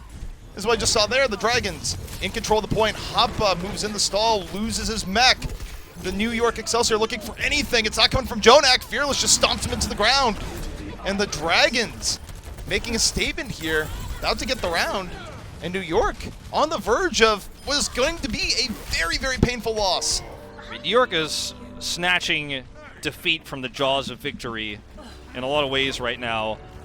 I hate to harp on it so much, but like, if you screenshotted the ultimates they had, or the heroes they had in the composition they had going into that last fight, and looked at that picture and asked yourself, how do they engage here? The answer is they can't. Bob is the closest thing they had to hard engage with the composition they were running. It doesn't work well together. We're going to have a quick pause here. The composition doesn't work really well together. You don't have a lot of synergy with the heroes that do engage on these points. And, you've got an Ashe and a Tracer. You talked about it earlier. Tracer and Echo, one target gets low, Echo can finish off with her beam, or vice versa. Echo pokes at a hero, and then say Bilby's got instant mobility. He could chase down a target and kill her. But you see, like, Ashe's damage coming through comes in pretty slow. You don't get a target low enough. They're playing so far back. Even if you get a target low, it's too risky for say Bilby to go in. It's just not quite the same thing. It's not quite the same amount of consistent damage output. And I think you really need to have an Echo there one way or the other, and it seems like they're so forced to run, say, Bilby's Tracer right now that they didn't feel comfortable going Ashless on a map with long sight lines. So Wolf, look at the situation here where it was New York that called for the pause. We could give that info. It's not secret. I'm just thinking in my head where, I was down in Atlanta. You had invited a bunch of us out to go down by the pool, or actually the lake, and you're talking about, you were like, I really, really liked the OGN tactical pause music. That's what's going on right now. This is tactical pause coming out from New York. Like, I don't care what they're claiming right now. Like, oh, no, we have a tech issue. No. You're about to get reverse swept out of the series. I think New York right now is calling for time, like one of those classic OGN tactical pauses. We're just missing the techno in the background now. I miss the tactical pause music. I think everybody does. I'm sure someone will put that like in the chat or something. People can find it, or maybe on Reddit or something. But anyway, I feel like if you're New York here, you're kind of like what they were trying to do previously isn't wrong per se, and it's not bad either. In fact, it's intelligent. There are reasons behind it. You have long sightlines. Libero has the ability to help shut down their opponent's Echo with the Ashe. Ashe has the ability to help really mitigate dive. Obviously, her dynamite and her ability to escape with her kind of shotgun blast thing. I forget what that ability is called, but you know what I'm talking about. She can survive. She can help you win those fights. She can help burn down heroes. And that's kind of how it worked from the beginning as we do go into Mecha Base. But then, there's some weird choices. Mono dives too deep, etc. Now, this is where I thought we'd see that composition that we saw on Lijiang because of the map. Well, I do think that this is much better for New York here. They get to run a mirror, but they're way more accomplished yet. But Libero gets caught. New York might not be able to put themselves together in time. The Dragons looking stronger and stronger. They get the early opening pick. Should give them opening control. And if New York thought that this was going to get better, it might not. Yeah, it doesn't look like it for now. And actually, in this mirror composition, getting the first control point cap on Mecha Base, like, this is almost a death sentence. Because as New York now, imagine being Libero being 20% down in ult charge, and you're like, ooh, can I even poke? Can I even do anything? If we engage here hard, then we're going to give them Blizzard and lose time. It's a nightmare if you're New York. They do escape here. They need See to how they take this ultless fight. They need someone on the Dragons to mess up, and guess what? The Dragons are flawless. The Coalescence comes out. New York Excelsior falling one by one. And if we... I mean, ZP, if we rewind back to Lijiang, you know, remember it was Jonak who got the Coalescences first. It was Jonak who saved a lot of those fights. When Shanghai were running Echo, they were running no Moira. Now, Jonak is, because of that lost first team fight, he doesn't have Coalescence fast enough. He has it second, and it might not save them against the upcoming Blizzard here. Shanghai's not going to take the straight-up fight because they know the Coalescence is ready. They're going to try to fight back and get that Blizzard. Shatter comes in from Fearless, does not connect. Mono, now with an opportunity. Getting healed by the Cole, drops a Shatter, also gets nothing. And now the Dragons, they drop the beat. They bring it right back over into New York. And it's a 6-on-5, 6-on-4. This fight about to slip away once more. And Wolf, this is unbelievable. New York, who was once so far ahead in the series, potentially about to be down to their final fight. It's all about, right now for Hoppa, he needs to eat this Blizzard. I think that's their only hope.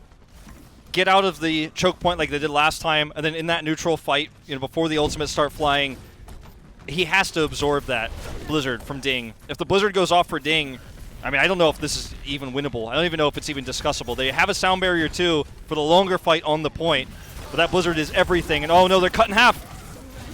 They have to get something good here. Hoppa opens up with the bomb, does not get anything. New York rushing into the point. Down goes Sabiel B. Shanghai, the better engaged Blizzard from New York, rotated around, and the Dragons 96% full control. New York goes down in flames after what was a great start. The Dragons destroy their dreams. They take the series 3-2. Dragons keep their #1 spot, and they jump up 9-1 in the Overwatch League. The top team right now, don't at me, Philly fans, the #1 team in the Overwatch League.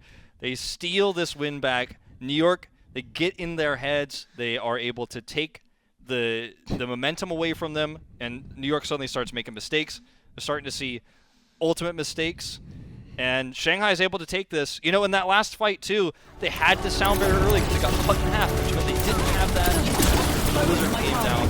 A lot of problems for New York in that last map overall.